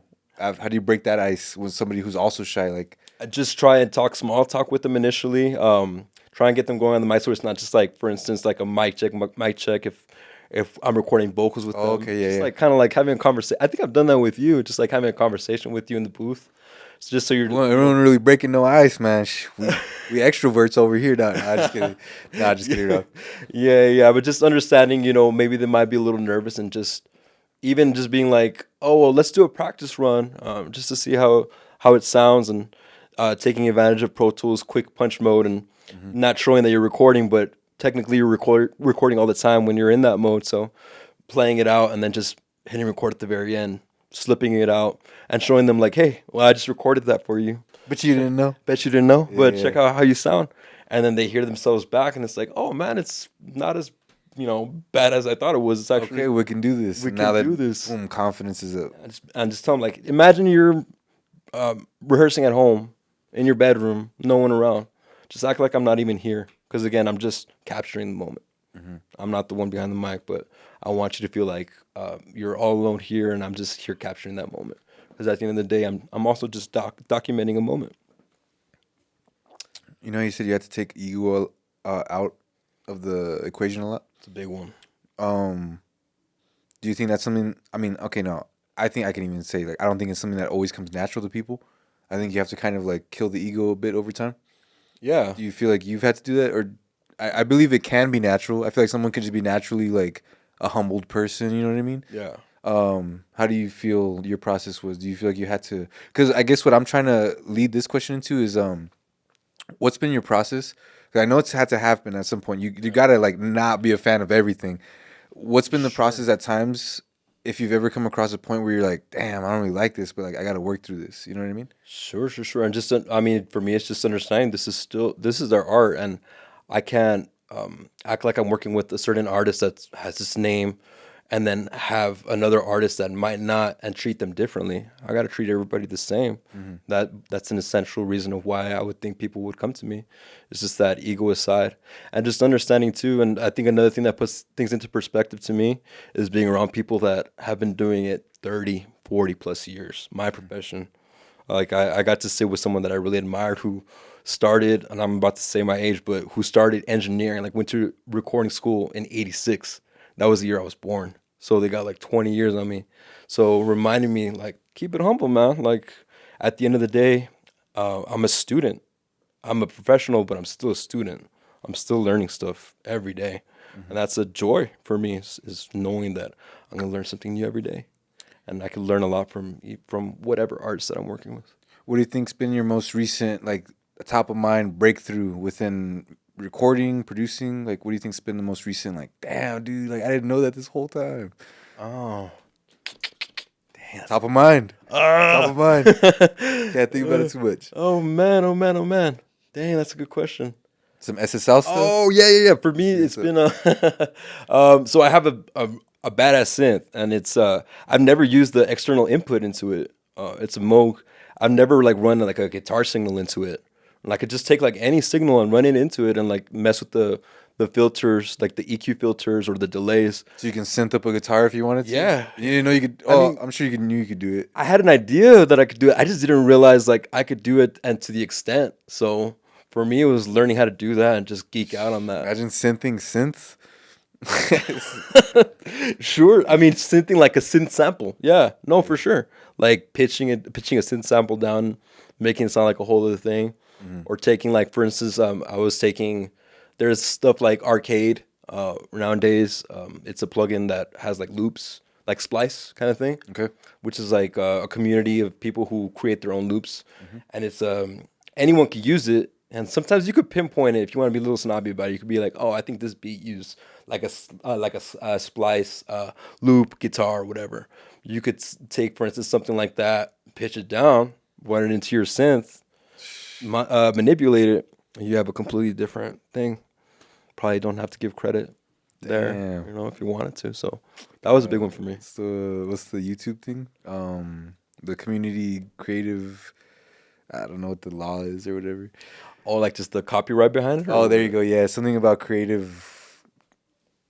I don't know what it is. I can't think of it. But I wanted to ask really quick. Not really quick. Just because of what was being said. Learning from a lot of your teachings and inspiration and motivation and understanding of what you do comes from directly, people that are also in the profession. Yeah. Do you feel like there's anywhere that you're aware of, like you're consciously pulling inspiration and understanding from, like outside of the music industry? Do you try to find art, or do you try to like consume and enjoy art in other mediums? Oh, I do that to the best of my ability. Definitely in film. You were talking about dollies right now. Okay. You know what I mean? Sure. Or do you remember us talking about Salvador? Yeah, like Salvador Dali, Yeah. like paintings for sure. You said movies though. Movie, but I think art definitely is going. And I'm not like an art snob. I don't know it like that well, but you could even go back to Van Gogh and just be like his blue era, for instance. I could like compare that to a producer and be like, when a producer has a signature sound like Timbaland, you could define Timbaland's like early 90s or 2000 era, and that was like maybe that was his blue era or something, so it's cool like seeing those kinds of things in art for sure, like those different eras that they went through. Yeah. That's definitely one. Definitely need to learn a bit more about that, but Yeah. What do you think about movies? You brought it up right now. yeah, I mean, like for instance, my girlfriend and I watched Poor Things the other day. Oh, what'd you think of it? Man, I was at first Cool. like, what is this, but it's a work of art. I Yeah. mean, in itself, like Never seen it, visually. but know about it. Yeah, you haven't seen it? No, but I know about it for sure. Definitely. It catches your eye immediately, dude. Yeah. I mean, visually, the music, the score, the way that's True, going, the huh? pace of it. Emma Stone definitely deserved being Best Actress for that movie alone. Like, you see why she won that, but the visuals are something else. So, just that inspires you creatively, just to be like, man, I can't believe someone wrote that. Like, Yeah. there's a creative mind out there that came up with that. Like, that's insane. That's me with Dune right now, dude. I told Stevan today, I think Dune 2 is the best movie I haven't really seen yet. Oh snap! Like, it doesn't make sense. Because you fell asleep. Yeah, I fell asleep like halfway through. Wait, what? Not because it was I haven't boring, but I was just seen knocked out. You seen the first one? I haven't seen either, man. Oh man, dude, I the gotta- lore behind that is insane. Like, it goes beyond just sci-fi. It's Okay. there's a whole lore about like false prophets. Oh, Everything. It's really? really deep. And I don't think that's a spoiler because there's books, there's all this stuff. It's a really big world that this guy created, and I think that inspired me to when it comes to albums. Okay. You know how I approach albums for sure. I approach For sure. storytelling You're and very albums. visual, yeah. And Yeah. So that's been, dude. I was about to ask you like where you tap into, but that gives me a ton of insight about you. It Right could be there. books. This is one of those that has so much lore that I really want to go and read the books now. And I've never really been that type. I'm more of I like to read self-help. Okay, like sure. more Same. tangible books rather than fiction or even like nonfiction. Okay. I guess you can consider those self-help books to be nonfiction, but yeah, that's usually where I lean to. So it's when a story catches my eye to where I want to read this shit, it's like, damn, dude. But Okay, I'm gonna have to watch. I'll Yeah. probably watch that tonight, man. Now HBO that- Max, Okay. HBO Max. It's been You like got it. there. I'll be like, oh, okay, I Set gotta it up watch. with Iris. She's not here, but I'm. 3 hours. No, you got to put a pin on it then. We're like, we gotta watch this movie. Like, we gotta watch American Fiction. We've been wanting to watch that, but I'll put Dune on the list, and I want to That's watch it, Dune 2 though. So, IMAX. dude, yeah, I heard that's like the experience right now is Dune 2 at IMAX. If you could, Got to get it. yeah, We good. didn't. We saw it at Cinemark, but we're gonna get it Still, again. probably still amazing, right? Yeah, But you I said- don't know. I was asleep. Oh, I was gonna say you Yeah, said you you fell fell asleep. asleep. Why did you? Yeah, fall I woke, dude. Kush coma. Kush coma. That's how it happens, man. We had a long day here though too. Okay. We were filming here the series that I was telling you about with the liquor, Okay. That'll do the it. cognac. That'll do it. Okay. Gotcha. It's a good movie though.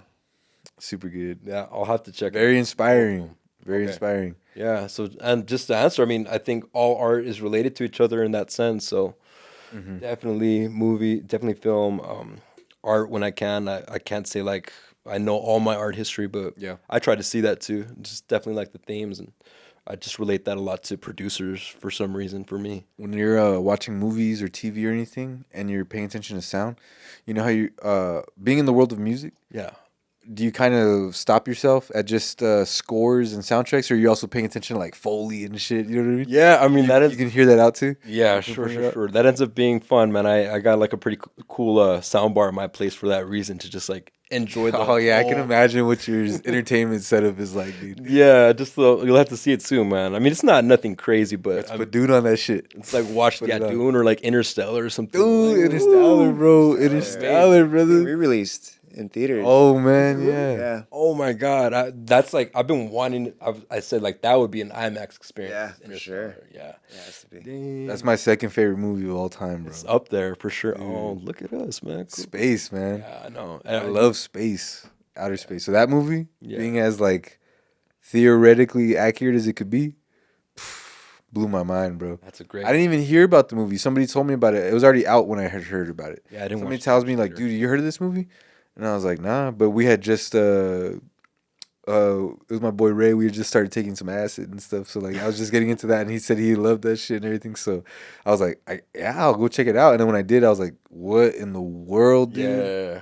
What's the name of that planet that they're in? Where like in an hour it spans out to 7 Oh, years? I don't think they named it, but it's like Miller's Planet or something like Right. that. Yeah. Yeah, every hour is 7 years. there you go. Sorry, 7 years. The score. Oh, you're about to go into that? Yeah, just like the score into that, and like I mean, I had to read up on like Hans Zimmer, it being paced at 1 second, so the BPM, and just like how it was built around that. Watching it the second time around, it's a mind blowing experience, and just understanding that, like genius. If you're paying attention to it too, every second, every tick of the sound is Yeah, it's a second. It's Yeah, it's yeah, a yeah. second, which is equivalent to I don't know Oh, how never long. mind. How long? Never mind. I was gonna take it further, and I was gonna say I think they included exactly how many had passed, but that'd be ridiculous. Oh yeah, That would have been like years, dude, decades. yeah. Yeah, it was like that's so crazy to think about, though, man. Yeah, just and again, it's a community of people that made that happen. Like Christopher Nolan was at the head of it, but I mean that whole team that made that happen. Just reminding that, Just the sound team alone. yeah, dude, and just David sent me a visual of the Premiere Pro, like the sequence, all the waves and all the video files of Dune 2. Oh, That Dune 2. sequence looks scary, dude. Whoever's project file that is insane. Imagine a Pro Tools project of like the entire Dune 2 score and like Foley and like soundtrack all included in one file. I would love to see that, bro. You'd love to see it, but imagine like Dude, you'd probably love to edit it, of course, Oh but like my at the same time God. you'd be so overwhelmed, dude. Oh, for sure, for sure. Folder tracks for days there. Man, dude, what are some of your well, hold on, before we get to that, because I feel like I love the way we've been progressing through the timeline of your career. Oh, cool. Your habits are getting refined, they're getting shaped out. Yeah. Your clientele's getting shaped out. Your experience around the studios of El Paso are starting to, like pass by. You end up working on a couple of projects, maybe just one. I'm gonna learn a little bit more, but they end up leading to you getting a couple of Latin Grammy nominations. Okay. Can we talk about those the projects Yeah, absolutely. that it was, Yeah, and then can we go into the experience that it was to go through that process and Sure, what you sure. learned through that? Yeah, I mean, yeah. So the first one was for Raquel Sofia, and it was actually during quarantine, which was a crazy thing. I got to work on it, but it was essentially like everybody working from their home studio to make it happen. So I was engineering from my studio as they sent me guitar files and vocal files to basically edit and engineer and tune. So it was a passion project as well. It was like considering the situation that was going on around the world. Like it was essentially about falling in love during quarantine. So we all hopped on giving credit initially to Stefano Vianney, who produced it, who I've built a relationship with from Sonic Ranch. I've been working with him for several years now. Through that, that was the first. It ended up being nominated for a Latin Grammy for Best Spanish Pop Song. At the moment, it was just like we were doing it out of the kindness of our heart and believing in a really important song. So that was surreal the day that I found out about it, for sure. It was great just being a part of it as an engineer in that sense. And the second one was just a complete superstar in the world in Mexico, and that's Dana Paola. I did say the initial one was Raquel Sofia, and the second one was Dana Paola for her album KO. I worked on 4 different songs there, and again, it was an engineering credit, and I was in charge of editing and fine-tuning vocals on 4 songs of that album. So, fortunately, we didn't win. I think we lost to Camilo both times, so what can you do?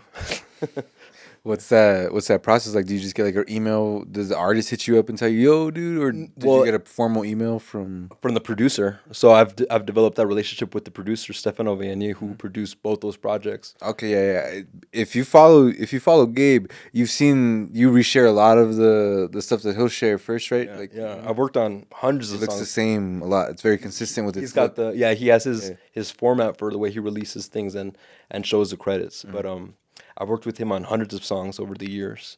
So he shoots you a text or something like, "Yo, dude, check this out." it's crazy, man. A lot of the stuff, there's some stuff where I've gone to Mexico City to work with him, but a lot of the stuff is WhatsApp in his studio sent to me, to my studio through Dropbox, and we're just WhatsApping each other as we're working on it, just making sure the vocals are perfect. Yeah. I've definitely learned a ton with him about production and vocal production. He's the greatest vocal producer I know by far.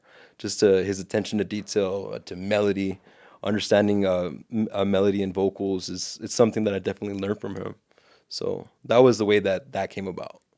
When he tells you about the nomination, was it just super casual or? I mean, I found out through social media. I was That's how you found out. Okay. and it's just like congratulations to him, and him congratulations right back to me. So. Yeah, man. So then you get to did you go to both times? I went the second time around. The first time around, for Raquel's, it was during it was like right after COVID, and it was like I forgot how it was, but I mean I didn't make it to that one. The second time around, I did go. It's the Latin Grammy, so where is it at? This particular one that I went to was in Vegas. Oh, okay, so it's still is it always in the States? No, Mexico? I believe last year was in Spain. I might be wrong. I think last year was in Spain, if I'm not mistaken. Which it's a dream too. I definitely want to go to Spain. Yes. Yeah, dude. We've been talking about Spain a lot lately and like passing. Nothing crazy, but what's that experience like going to the Latin Grammys? Surreal, amazing. Just like seeing the behind the scenes, the production, me geeking out on that. I bet, seeing like the 3 stages going on, like a focus stage for TV, and then the other 2 stages getting ready to go was quite an experience. Just like being a part of the ceremony, the pre-ceremony, like when the other awards are being announced, was pretty amazing too. Like seeing Alejandro Sainz in person, hearing Christina Aguilera in person, those kinds of things was pretty amazing. Bad Bunny was pretty much a superstar at that point, but like not where he is now. So watching him perform live, being like understanding why he's who he is, not just like hating on somebody. Like he's definitely there for a reason. Yeah. What's the experience like in terms of how much of a rock star are you treated like there at all, if at all, at any like because I know a lot on the back end. You know what I mean? It's just like a lot of production awards and stuff like that. Kind of like the people you don't ever get to see and everything. They're just kind of there in their suits and all that. Did you get flown out? Do you get no, for me hotel or anything like that? Like, I had a group of friends that were also going as well. It was Roger and another group that he brought with him as well, that he wanted to give them the experience, and I ended up going with him. I flew and like on my own dime, that whole thing. So it wasn't exactly rock star. It's still an experience though. Absolutely an experience. Yeah, great experience for sure. Oh man, that's so sick, dude. Yeah, for sure. So it's definitely a memorable one. The Latin Grammys, bro. Latin Grammys. Okay, retracing back to where we were about to go. Okay. So trying to win a Grammy. I don't think that's like the main end goal, but still focus on that too. Yeah. Wow. I wanted to go into that a little bit with in terms of future goals, but like we were just talking about Foley and everything like that. Yeah. Do you have any like weird? Have you already, or do you have future interests of getting into stuff beyond music? Different aspects. Yeah. Yeah, I mean, well, that would be like considered post production. Definitely for me, that's another area that I've tapped into. I've been hired like to do a location sound like field recording, like being the guy for an ad agency shooting a commercial. It was actually like for a political campaign, so I was in charge of sound, location sound for it. Paid very well. Opened my eyes up to another stream of income that I should probably look like at. the realistic nature of how this could be lucrative. Yeah, absolutely. And it's, you're still using your skill set. You're learning something different because you're learning about jam sync and time code alignment and all this other stuff that I learned back in recording school years ago that I've, forgotten about, had to like relearn, adapt again to a different thing. It's like learning algebra like in high school, not knowing what you needed it for, and then you find out you need it like in everything in life. Yeah, don't ask me any algebra questions right now, please. But yeah, We'll get into that. I told you, bro. yeah. No weird questions. Thank you. No, good. I'm glad. But yeah, definitely something along those lines would be great. Just working on a set would be an experience for sure. All the weird things you realize they used to make that sound. I Yeah, heard that they used, speaking of Dune 2, I heard that they used the helicopters. It's like a cat just like purring. really. I heard to an extent, I but can see that. but like it's just weird, like Yeah. so it's not all post production. You might have to figure out how the fuck am I make gonna this record sound this work. damn cat, dude? Yeah. He keeps moving. You don't get in front of the mic. So like, Foley seems fun. whole new challenges that you'd have to experience. Foley artists are, man, mad respect to them. And that's a whole other career in itself. But I mean, I'll probably tap into that. I think my main focus is still on. I think there's a reason why I get called to do the things that I do, and I want to stay in that lane for sure. The goal is to mix more than anything. Okay. I definitely end up taking the role of multiple things at times. So I say I want to be a mixer full time, but I constantly get called to record, and it's a part of the whole process. Like they go hand in hand. So I think I'll always be a recording engineer at heart, but ultimately I do want to be a mixer full time one day. Voicing that a bit more. Yeah. Yeah. Putting your foot down. Yeah.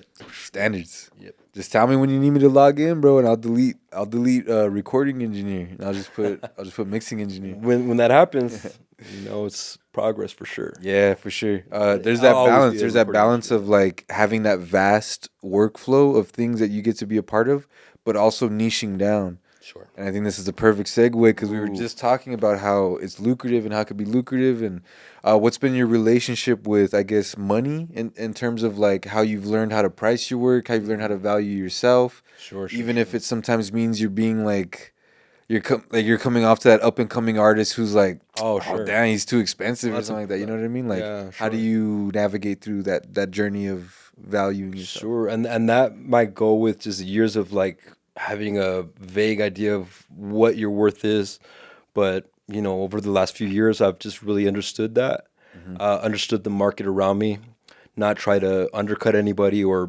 be way out of anybody's league here, for instance, and just saying this is how much I charge, but voicing, communicating what that includes. Like it's not just like I'm gonna mix a song for you, I'm gonna tune your vocals and make them sound legit. I'm gonna edit it. I'm gonna provide you as many revisions as possible until you're happy with it.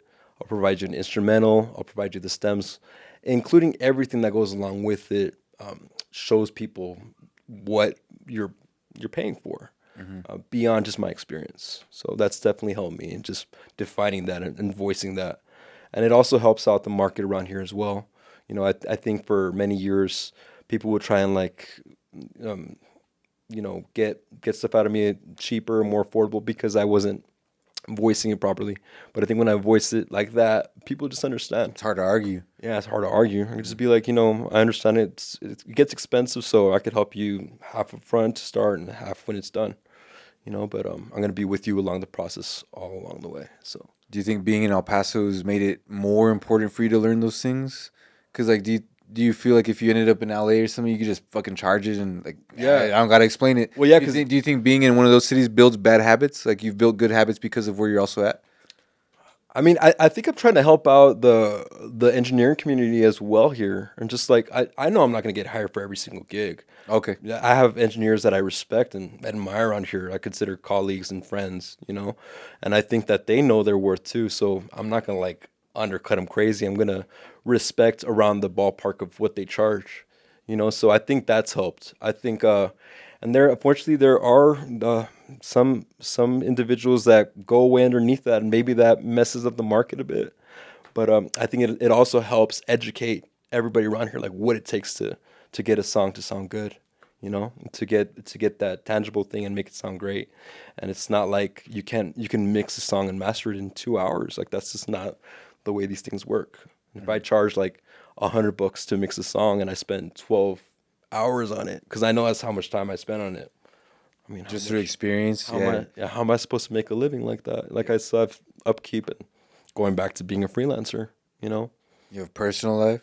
I have a personal life. Gotta go see Dune 2. Gotta go see. You gotta pay for those with my IMAX girlfriend, tickets. yeah, and just and IMAX ain't cheap. there you go. She wants popcorn. There you go. You gotta get That's- popcorn. That could be expensive. Yeah. And you gotta charge for it. You know what I mean? Yeah, and that's just there's projects that you end up like really believing in, but you got to try and treat everybody the same, and know how much you could help somebody out, and it shows how serious an artist is too when they understand and they value that, and it just brings it up to another level. And I think El Paso is a great community of artists. I think it's a great community in general, but it's a small town, and it has potential to be competing with those other cities where a lot of the creatives here end up going for those reasons. So I think it's important to voice the process. Does like the size of the project also take into effect how you're charging as well? Like what if somebody, because you have a single like price, like Yeah. one song mixing and mastering price. What happens if someone comes to you with an album? Yeah. Are you looking at it like I'll help you out in this case, because I'm gonna hear your voice across a lot of songs. There's a little bit of presetting I can do that can lay a Sure. lot of groundwork on the following songs. Sure. Is there like, do you take that into account? What are the sort of things that you take into account besides the itemized tuning your vocals? You know what I mean? Yeah, I mean, I do end up also trying to understand an artist's budget and what else they have to work with. But then at that point, I still focus on maybe we're paying as you go. So maybe paying a fourth of that would help you out. And this is how much I could do at this point in this month with that amount. Also considering that I have other artists that might pay me everything up front. So I have to voice that too. Like if someone pays me up front, I gotta prioritize that. it. Yeah. And I don't want to leave you on the back burner. But if you could pay a fourth of that, I could show progress in this and work on a couple songs within the span of a month or set up timelines. So organization ends up being extremely key, especially for someone like myself, who I'm basically my own secretary at that point. So at this point in my career, I don't have an assistant yet.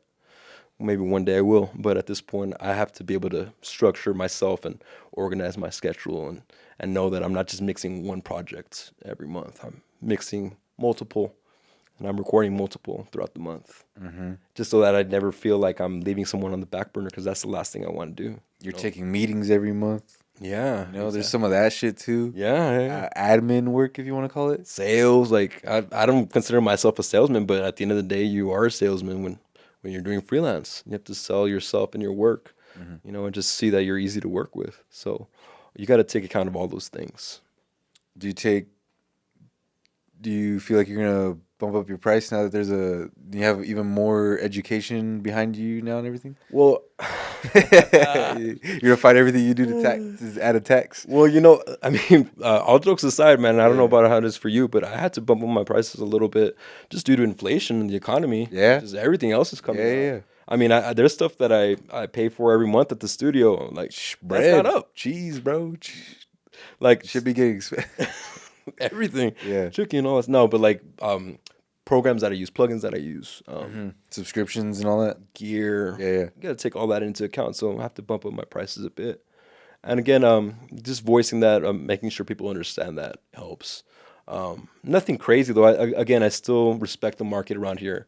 I know what the bigger studios charge considering their gear, but understanding that I have my skill set and I have more than capable and adequate gear in my place, so I know how much to charge compared to those places, and then just not undercutting anybody that I respect around here.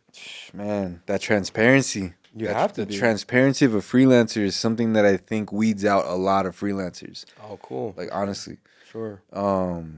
I think that's what allows somebody to go ahead and continue to evolve their career is Yeah. because of how good their communication is with their clients.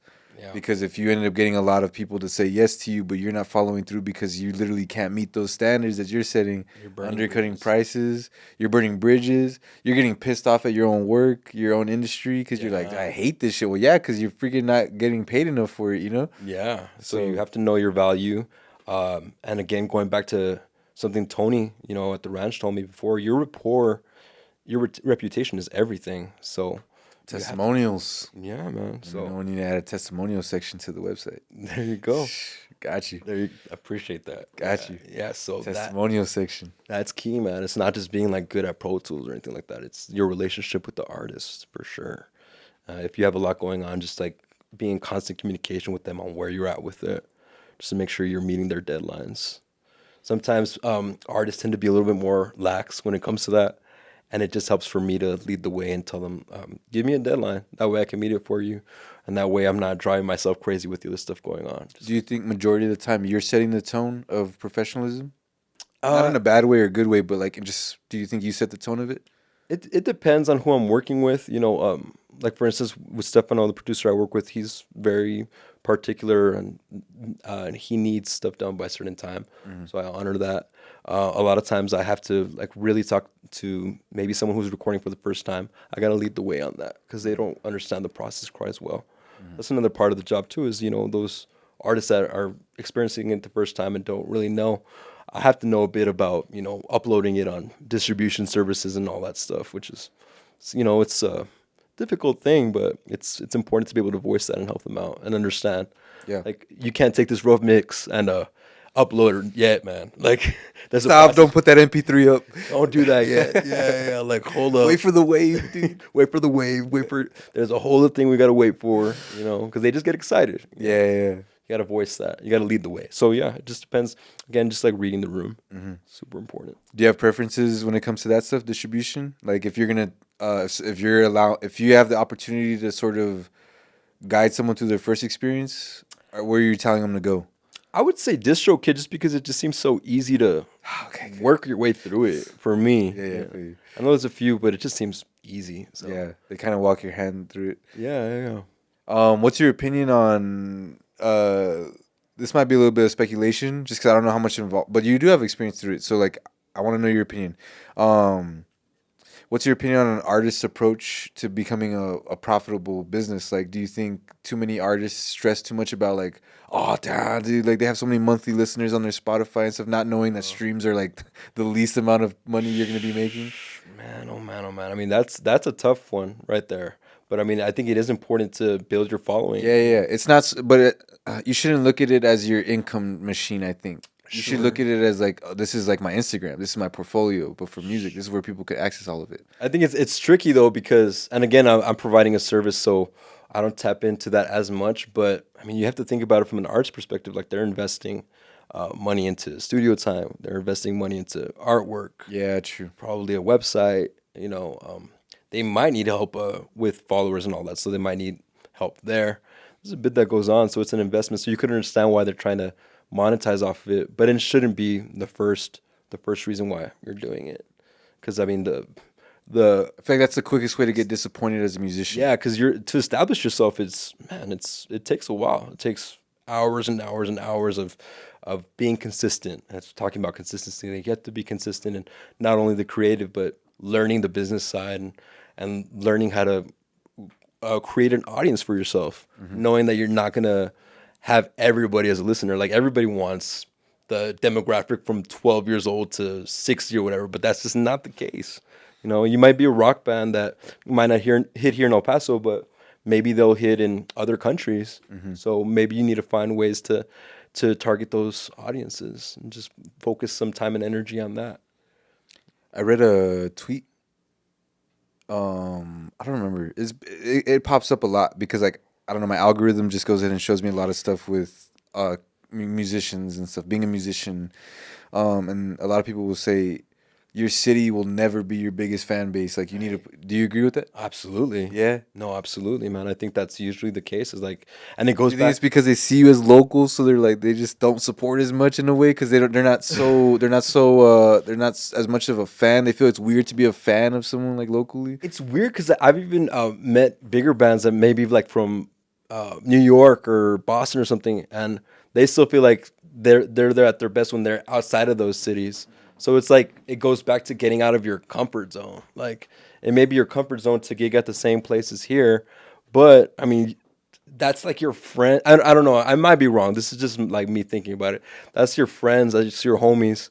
They might be blunt with you. They might not be that blunt with you. Versus going to another city where you don't know anybody and you're naked, you're performing, and you're showing your art to somebody and seeing if they like it or they don't. Because music is either you like it or you don't. It's not like an in between. So I think it is important to get outside of here, and it usually is out of your hometown. Just rep your hometown. I think that's the important thing. How have you enjoyed the transition of music? Because you've been around to kind of see how it's not so. Dude, I can forget signing a label. I could just pop off virally and just like ride the wave there. You know what I mean? So like, how have you experienced this transition of how easy it is to break it into music these days? Because it's not. I mean, I feel like when you go viral, you probably have labels fucking hitting you up and shit after a while, like just a flood of them. Apparently, they see your following like on social media and all that stuff from what I've talked to from certain artists. But are you saying like how does that affect me like when I'm in the studio with an artist? Maybe not affect you, but what's your opinion on it? Do you think it's a good thing? Are you like a type of person who's like, yeah, dude, like the less we need to rely on labels, the better? Or do you think? I think they all have their pros and cons. I think it's changed the way we've consumed music too, though. Like I've caught myself sometimes in the studio, like where an artist trusts me a bit more with producing, and I'll just be like, this 3-minute song could be 2:20, instead it's shorter because I think a lot of songs, because of TikTok, tend to be a lot shorter. So that changes the way we listen to music, unfortunately. Like You're open-minded to it? I'm like more open-minded to it. Like I know that our attention span changed. You don't miss albums being made all the time now?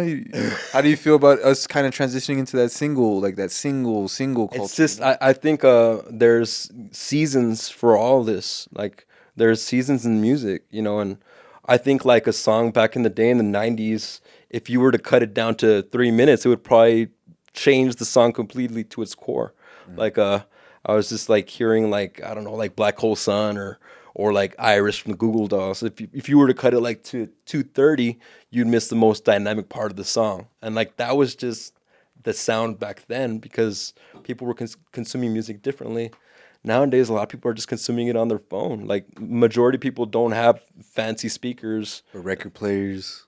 It's coming back a bit, and there's, again, a demographic for it, but most people are on their phone, on their earbuds and whatnot, and they're just like scrolling through short reels, all that stuff. Yeah, they're not even listening to it on its own no more. It's probably like playing on Spotify while they're also hearing other audio being played like simultaneously. Yeah, thinking about the mass majority, probably. Most of the time we listen to music now, it's usually being like paired with like a voiceover of like a cooking tutorial or like a workout thing. Probably, man. And I guess I don't know if that's a bad thing on my part, but I'm just saying, going back to an artist wanting to gain a following and break through, sometimes you have to go with what's going on. I mean, that's their intention. Yeah, I can see why you lean them in that way. Yeah, for sure. If your intention's to grow, you got to be a little bit more algorithmic. Yeah. Got to play towards the algorithm a little bit more. Yeah. So it's and it's definitely changed. The algorithm has changed things in that sense. What happens if somebody were to come up with a crazy, super awesome jazz hip hop album and they went back to the old fashioned roots of creating a whole album? Oh, but you're like, dude, this is amazing. This needs to get heard. Are you gonna try to influence? No. A little bit of like, you should try to do a little bit more commercial, successful tactics to this. Oh, no. In that sense, I would just know that they know where they're going with it, and I'm going to respect that and let wink, them, wink, nod. wink, wink. Like, you have your vision, man, and you know where you want it to go. But what if you start to feel like there's a trajectory going on, and it's like, damn, like this is probably too underground. Like this is, like, are you gonna try to? That would be, again, like, if you're trusting me And that has to be voiced. That it's with Yeah. communication. Like if you're trusting me to produce it, Yeah. I would voice that. Okay, that's when that title starts to come Yeah, in. and again, that's another thing. Like going back to my role is knowing how to read the room and knowing what you're hiring me for. And sometimes, like I'll be the engineer who is the extension of the producer and the artist. I may literally just be there capturing the moment to the best of my abilities so that they're happy with it. I'm not there to tell them, hey, I think this tempo is too slow or too fast. Like that's production. That's something Yeah. different. But if you're hiring me for that, then I'll tell you, yeah, we need a couple of songs that are going to be singles. You could go on this journey, but we need a few songs that are going to be visually pleasing and like will grab people's attention so that they could hear the whole project. Yeah. Hope that makes sense. Yeah, dude, absolutely, man. That's good, dude. That's good. I like to know this stuff, man, because it's different. Like, there's a lot of people who music's such a vast world Yeah. that has had such like all its time to exist to the Yeah. point where, like you say, it's got its seasons. So it's already Oh, gone yeah. through different phases across different generations of people. Yeah. So there's people who have clung on to the old ways Yeah. of like 80s, 90s approach to music, and then there's people who are like forward thinking. No matter how old they get, they don't stick to anything. Like, Yeah. you know what I mean? They move with the times. There's people who are like barely getting into it now that only know modern like approaches to music. Sure. So it's really interesting to hear how, different people approach it. And I mean, just going back to consuming music, like the different mediums, streaming service. I think Spotify. I may get this wrong, but there's like thousands of songs that are uploaded every day. Which, like, to think about that, there's so much music I haven't heard that we haven't heard, and there's seasons for all this stuff. Like the other day, I heard more of like the older, like almost like Motown revival movement from artists, like modern artists, sounding like that, assuming that they're using those recording techniques and getting an audience that likes that and enjoys that, like kind of like the lowrider oldies, like cruising oldies sound. Like that's just like one example of it. There's just like so much out there to consume, man. So I think that's a great thing. That's helping in the sense that it's not all about the major labels. There's actually a lot of people who like that freedom to be able to do whatever they want and to understand their audience. As a engineer and producer, have you had to? I'm sure you've had to come across dealing with labels. In the sense of filling out release forms. Yeah. What does that mean? Like NDAs and stuff?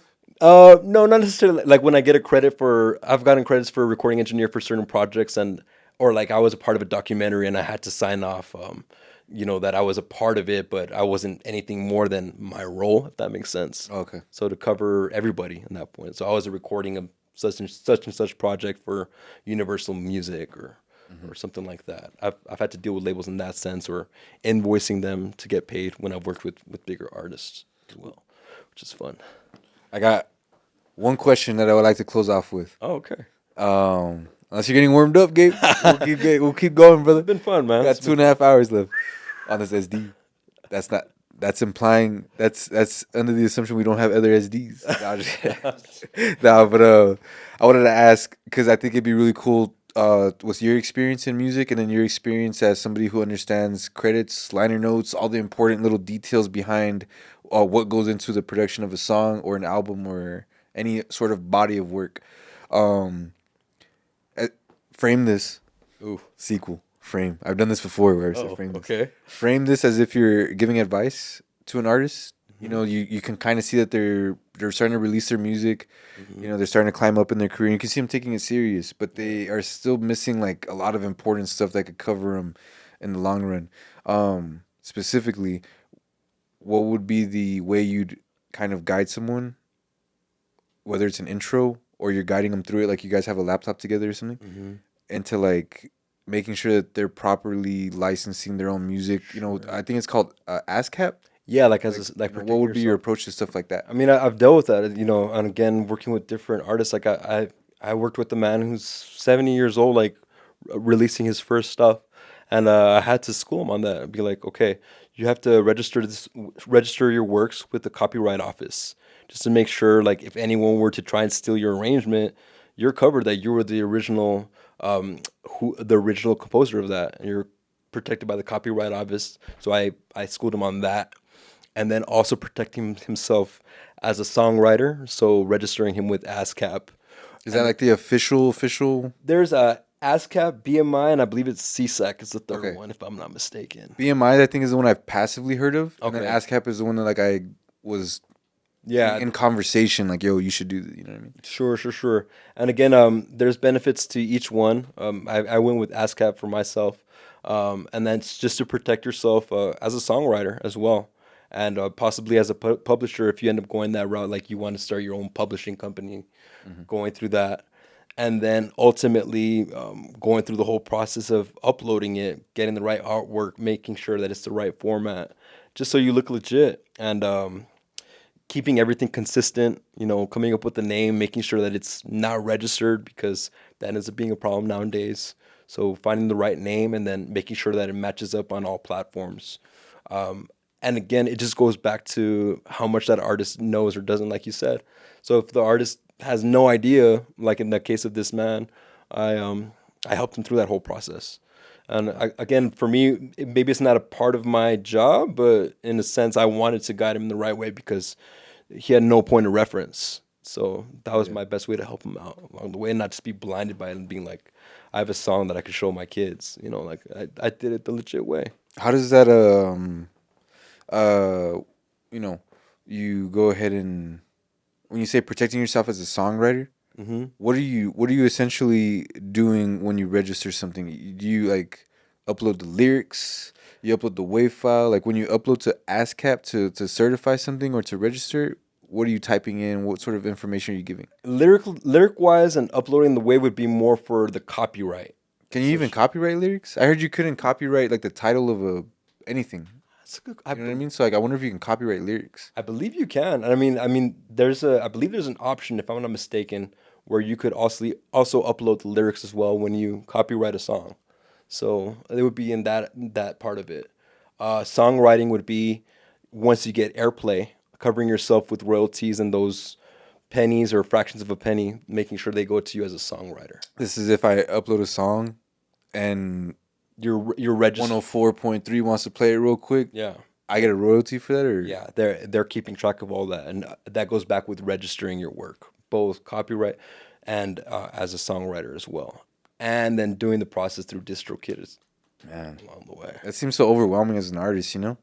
I feel like that's not my main forte or avenue. That's the way I've understood it, but it may be good to get someone in here who knows that aspect. You're like, stop asking me that question. Stop asking me that part. That's what I know about it. That's stuff that I'm still learning as well. What did you register through ASCAP? Myself, Like original compositions of yours? yeah, like stuff that I worked on with Mish, no, like registering my name as a songwriter in those Songwriting also includes songwriter, producer Okay, as well. Yeah, yes, sir. man. It's a bit to it, man. It's more than just being a creative, and a lot of us we want to focus only on the creative aspect of it, but there's a whole other world that we gotta know about and adapt to because it's constantly changing. I'm really surprised that you So- didn't. I mean, advertising can be applied to business in a marketing sense. Sure. But I'm surprised that you didn't stick with business, man. Like in a way, like I feel like you really would have had maybe it's because you naturally have like picked up all these experiences of it that you maybe didn't want to like, not for lack of a better way of saying it, you didn't want to waste your degree on something that you were already going to kind of experience. Sure. Yeah, I wanted to try something like a little bit different than what I was so focused on, just to be a bit more well rounded. But who knows? Maybe I'll get into it later. I don't know. Another I mean, degree? I'm still young, man. Another degree. No, or just tap into it more, or just like try and understand the music business part of it even more. Yeah. Because I see myself first and foremost as a creative, as a technical. Like that's my job, but it's important to understand all those other parts of it as well. Yeah. Because the ultimate goal is to make royalties off of a song that I produce, make a good chunk of royalty checks off of that eventually. I got more questions, Gabe. There's an act right now that they're trying to pass where they'll make a stream be 1 cent per stream instead of, I think it's 300ths of a cent or 500ths of a cent where it's at right now. If they do that, that'll change the game. But that might dilute music like crazy. It man. might. I don't know. It's gonna be a scary world. Like, how would that work? I don't know. It'd be a scary world of how we listen to music after that. It's because I'm a big old head when it comes to like, dude, I love albums, man. Sure. I don't like singles. I can't stand a single. Really? There's something about it. I don't know what it is, man. You I want to don't know go what through it like is. the whole Don't get me wrong. listening experience. Yeah, I love going from beginning to end, no shuffle, interludes, all that stuff. Okay, gotcha. Man, I love it, dude. Whoa. But I understand where we're heading, and so as an artist, I've been trying to mold into that as well. Like, how can I find that balance? What can I possibly do? Interesting. But okay. Sorry, I got more questions. No, But you're progressing in your music. Let's look ahead a bit. You're progressing in your career a bit. By the way, I really do appreciate you saying I'm still young. Because I feel like too many people put too much pressure on themselves to go ahead and like have everything figured out like early 20s and stuff, and then they start saying they're old by 25. I'm like, bruh, what are you talking about? I felt like that way a little bit too, but there's a bit of looking left and right at my peers and everything. Yeah. I'm like, fuck, dude, these guys already have a career. They already got a promotion at their job and shit. And here I am starting from the ground up on this project that like is from scratch. But then I also realized, oh, okay, 5 years in, I'm starting to see some of it starting to really blossom, and I'm like, okay, watch. In a little bit, it's gonna be like we're neck and neck again. Not in the sense of competition, but in the sense of like, I think I feel like I have the perks of life that you're starting to experience when it comes to like personal time and freedom of your schedule and stuff like. But in future sense, I just wanted to show my appreciation for you saying that you still feel like you're young. I mean, I'm 37, so it's like some people will say, "Well, you're not that young," but like I feel. You still feel like you're in your prime? Yeah, I feel like I'm getting close to that. Like I don't even feel like I'm there yet. Oh, honestly. music to my ears, bro. Straight up. Dog. Yeah, I That's feel like Foley right there. There you go, man. Like there's still goals I have in mind that I haven't reached yet. So I feel like I'm still at this part of my journey where there's still more to come. Yeah. Lord willing, as much as God gives me. A lot of that takes the pressure off of life and lets you enjoy it while you're doing it too. Yeah, and then just naturally maybe we do compare ourselves, especially nowadays, with social media and like just showing the highlights of stuff. But yeah, I mean, at the end of the day, like everybody goes through struggles and ups and downs, man. So we got to do our best to not compare ourselves to others. And it's difficult even when we have friends who are in different fields and they're at a certain point in their lives. But it's just like you're at your own race, at your own pace. So it's just important to keep that going and just to set your goals and voice them. Yeah. It's important with that. And I mean, you're hella young, dude. So don't even stress it. Just keep on the right path. Keep with your habits and stay persistent. Persevere. Like just keep going. Mm-hmm. Yeah. I mean, age-wise, I don't. I used to, but that pressure's gone away after a while because I've started seeing a lot of people have like. You heard the whole thing about Jay-Z releasing his first album by the time he was like... Yeah, like late 20s or something. Look at how the rest of it... His essential prime career was all through his 30s. Yeah. So the age stuff hasn't really been... a thing. That's been weighing on me or anything like that. I think my biggest like battle with terms of like my careers just lately has been just like... I have this jadedness, chip on my shoulder sort of feel of being overlooked, but I'm working on that too. No, the most important thing I think of any conflict that you're having in any season is recognizing there's a conflict. Sure. That's how you take the first steps. Sure. But yeah, I mean, we'll overcome that how we do through years of anything that you're doing like out of the ordinary to try and get out of that, or like for yourself on a day to day. I feel like honestly, man, taking like a different approach creatively. Dude, not even so much approach, but more so like a whole new endeavor. Like I feel like this pod has honestly been something that's allowed us to, me personally, stop being so defensive with everyone and not feel like I'm in competition with people too much. Because like once we sit down. A lot of the people that have been sitting down are already friends of ours. I don't really feel competition with them, but it's more like once we start to invite people that I've maybe had some of those like underlying feelings of, I might start to like release back some of those feelings of like, just being me against the world sort of feel. I don't like those feelings, man. And I feel like that's the battle I've been facing as of late as a creative. Okay, I think that's very normal. I feel like and the thing I'm really trying to avoid is someone's success doesn't mean it's my like failure. You know what I mean? Like, sure. Oh, they got this opportunity. Like, and I got to stop thinking that direction. And that's been my biggest thing. Okay. And that's not so much feeling the pressure of I got to get it done now because of my age. Mm-hmm. Sometimes I'll feel like I got to get it done now because everyone else is going to freaking do it before me. Oh, and then I'm going to look like the copycat or I'm going to look like the you know what I mean? And I start thinking too much of I mean, as cliche as it is, man, egotistical things like that. as cliche as it sounds, like there's only one version of yourself out there, man. Like you're unique. Yeah. We are all very unique. So Yeah. taking that into account is important. I feel like one of my things and part of the struggle, and I think just like opening up with y'all is just doing this as a creative and dealing with the growing pains, like just like your bills or like whatever personal thing that you have going on that you have to deal with and still be 100% creative and inspired all the time. There ends up being those like issues, right? And like being able to balance that stuff, like that comes with growing up and getting older. It's just being able to separate those things and just finding your creative space. Yeah. And just knowing that there's seasons where you might feel a little jaded, but trying to find something to get out of that. For me, because I've dealt with that too, like there's ups and downs in this career. I'm super thankful for where I'm at.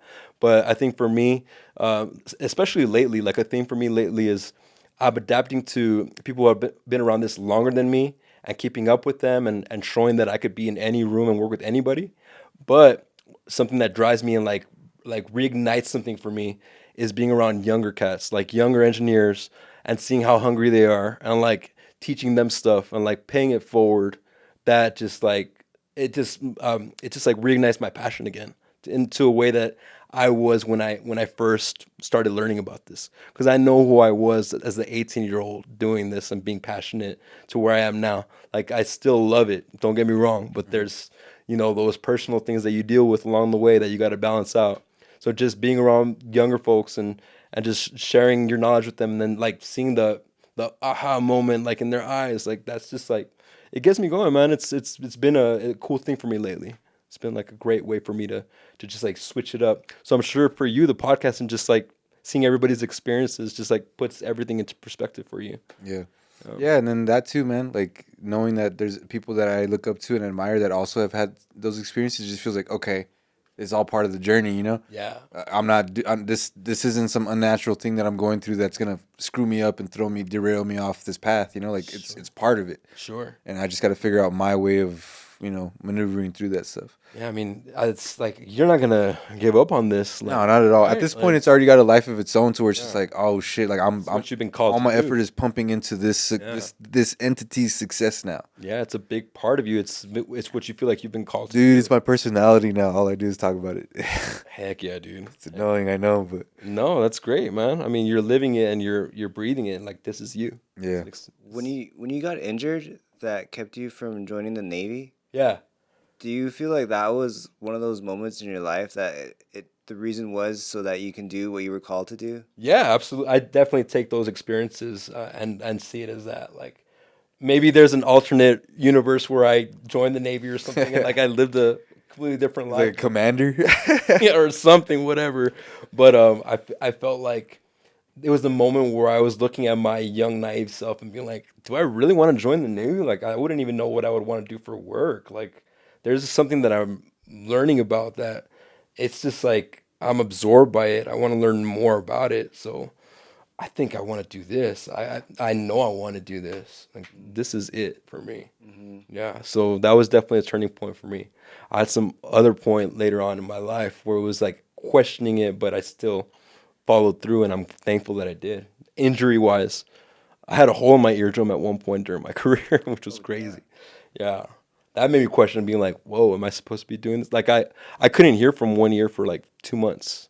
Probably it's like my first time like sharing it with any people besides like close friends, but it made me question and be like, man, is this what I'm meant to do? Should I do something else? Or is this just a test? Like, is this just a test of how much I want it?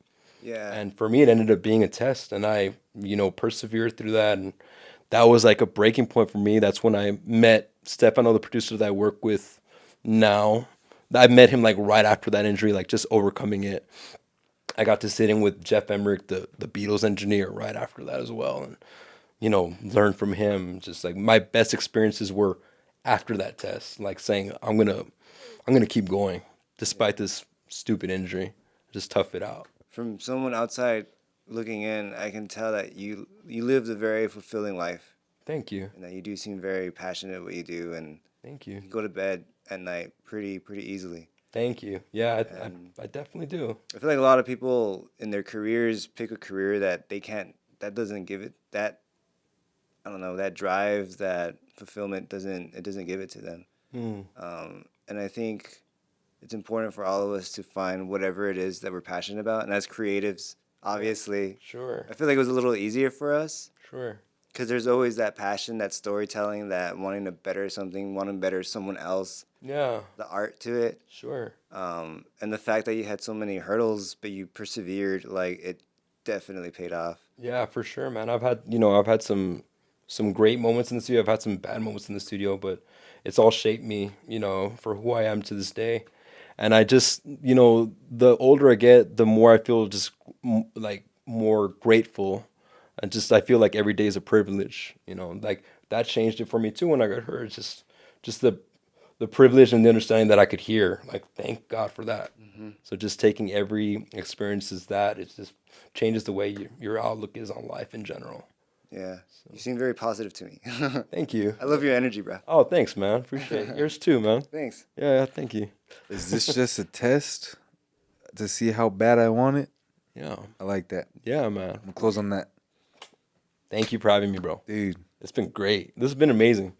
Man, dude, I love that answer, bro. Like it's just something to ponder on, Because, like, we're always going through those tests. Absolutely. Like, we're always going through them. So, in this sense, it was an injury thing, but sometimes it's just, like, the smallest little emotional conflict you might be having. Yeah. Something that's not even related to work. Yeah. And all of it could just be looked at like, yo, I'm just being, like, tested right now. I just want, like, Yeah, absolutely, man. life's unpredictability is just challenging me to see where I stand right now, just to see my durability through this.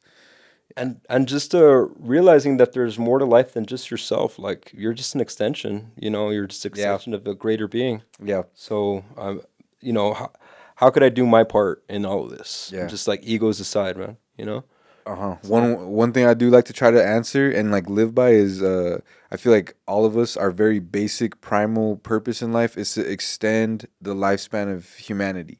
It's like, as a human, we should be contributing to making the human species live longer Sure. at its most basic level. Sure. So I really fuck with the way you worded that right now. Oh, awesome, man.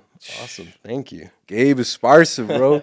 Thank you for having me. Banger, dude. He said he was gonna try to get us some clips, man. We got clips. We got clips. Yeah? Okay, A lot good. of good content. A lot of good content. Straight up, man. That was. This is out of my comfort zone, man, so thank you for having me. Oh, dude, you're natural, Yeah. bro. You got to go in a press run. You got to go in a press run. We'll see. for real, I man. like to be behind the scenes, but we'll see about that. Man, Gabe, thank you so much, Thank bro. you. I know that your time is precious. Thank you. I know that it was we've had a couple reschedules, man. I Got to know, point I'm to sorry the camera. about that. No, dude, not at all, bro. Not at all. But it's just a testament to like the nature of the work. Yeah. And the nature of how dedicated you are to, getting your deadlines done and everything going, man. So Thank you. I'm really appreciative. We're really appreciative to have you here to chat with us, man. thank you Dude, it's for- an honor to know more about you too, dude. Oh, yeah, For real, thank you, bro. man. Straight up. Thank you for all your questions, man. It's been great, dude. For real. Like, I love the way you organize and piece it together. So, Thank you, man. Try to do our best for our guests. heck yeah. I'm gonna have to go on a binge watching the other episodes now. You gotta. how you It's, handle it's it. like a bunch of Dune 2s, a bunch of Dune 2 level content, Dang. long run times. But Yeah, have they been averaging? some of them, yeah, this is a 2-hour banger right here, man. Oh, dang, really? Yes, sir, we It crossed flew. it. I It just wanted flew. to. I just wanted to. Did it really? Oh, dang. Yeah. It flew, man. Nice. It does, it does. But yo, man, hopefully we can get some more work together. Absolutely. Hopefully you got a little bit more time. I'd love to show you some stuff real quick if Let you me got know, time. dude. Yeah. But yo, man. Tin man it up. Oh shit, bro! Damn, they go close to like 12, bro. 12 too. Hey, yo, that's what we do here, man. Hey, man, one more time, if you guys can, go to mfpearl.com/grain. Get some tickets to Against the Grain, our 5-year celebration featuring live performances from Crystal Poppin', A Billy Free, and The Lasso. It's our first time flying artists out over here. Talk to us different. And we got Groovy Smokes and Stan Z. Yes, sir. Plus an MF curated market. It's going to be dope. Streetwear, fine art, plants, vibes, drinks. Yes, sir. Star City, April 13th. You can get your tickets at mfpearl.com/grain. Make sure you guys show love on YouTube, Spotify, Apple Music or Apple Podcasts, Amazon Music. Make sure you go to mfpearl.com. You can find all of our content there, or you can find it, like I just said, on any one of your favorite platforms. Make sure you guys subscribe, like, comment. Before we go though, Gabe, hold on, because we're gonna rearrange this. Real quick. Okay.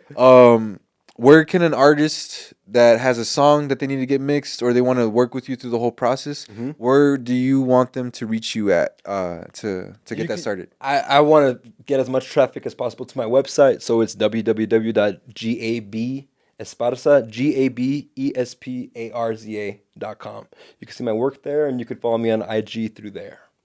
Yes, sir. That quick pluggo. Yes, sir. Pluggo. And you know what it is, man. That's how we do it over here. Every Wednesday, bro, we bring in legends in the building and we find unique solutions to universal problems for all of us that is a professional in this world, which in all honesty is just about all of us. So thank you guys for watching. Thank you guys for listening. Thank you for your time. Thank you for your attention. We'll see you guys next Wednesday at live at MFHQ. Yes, sir.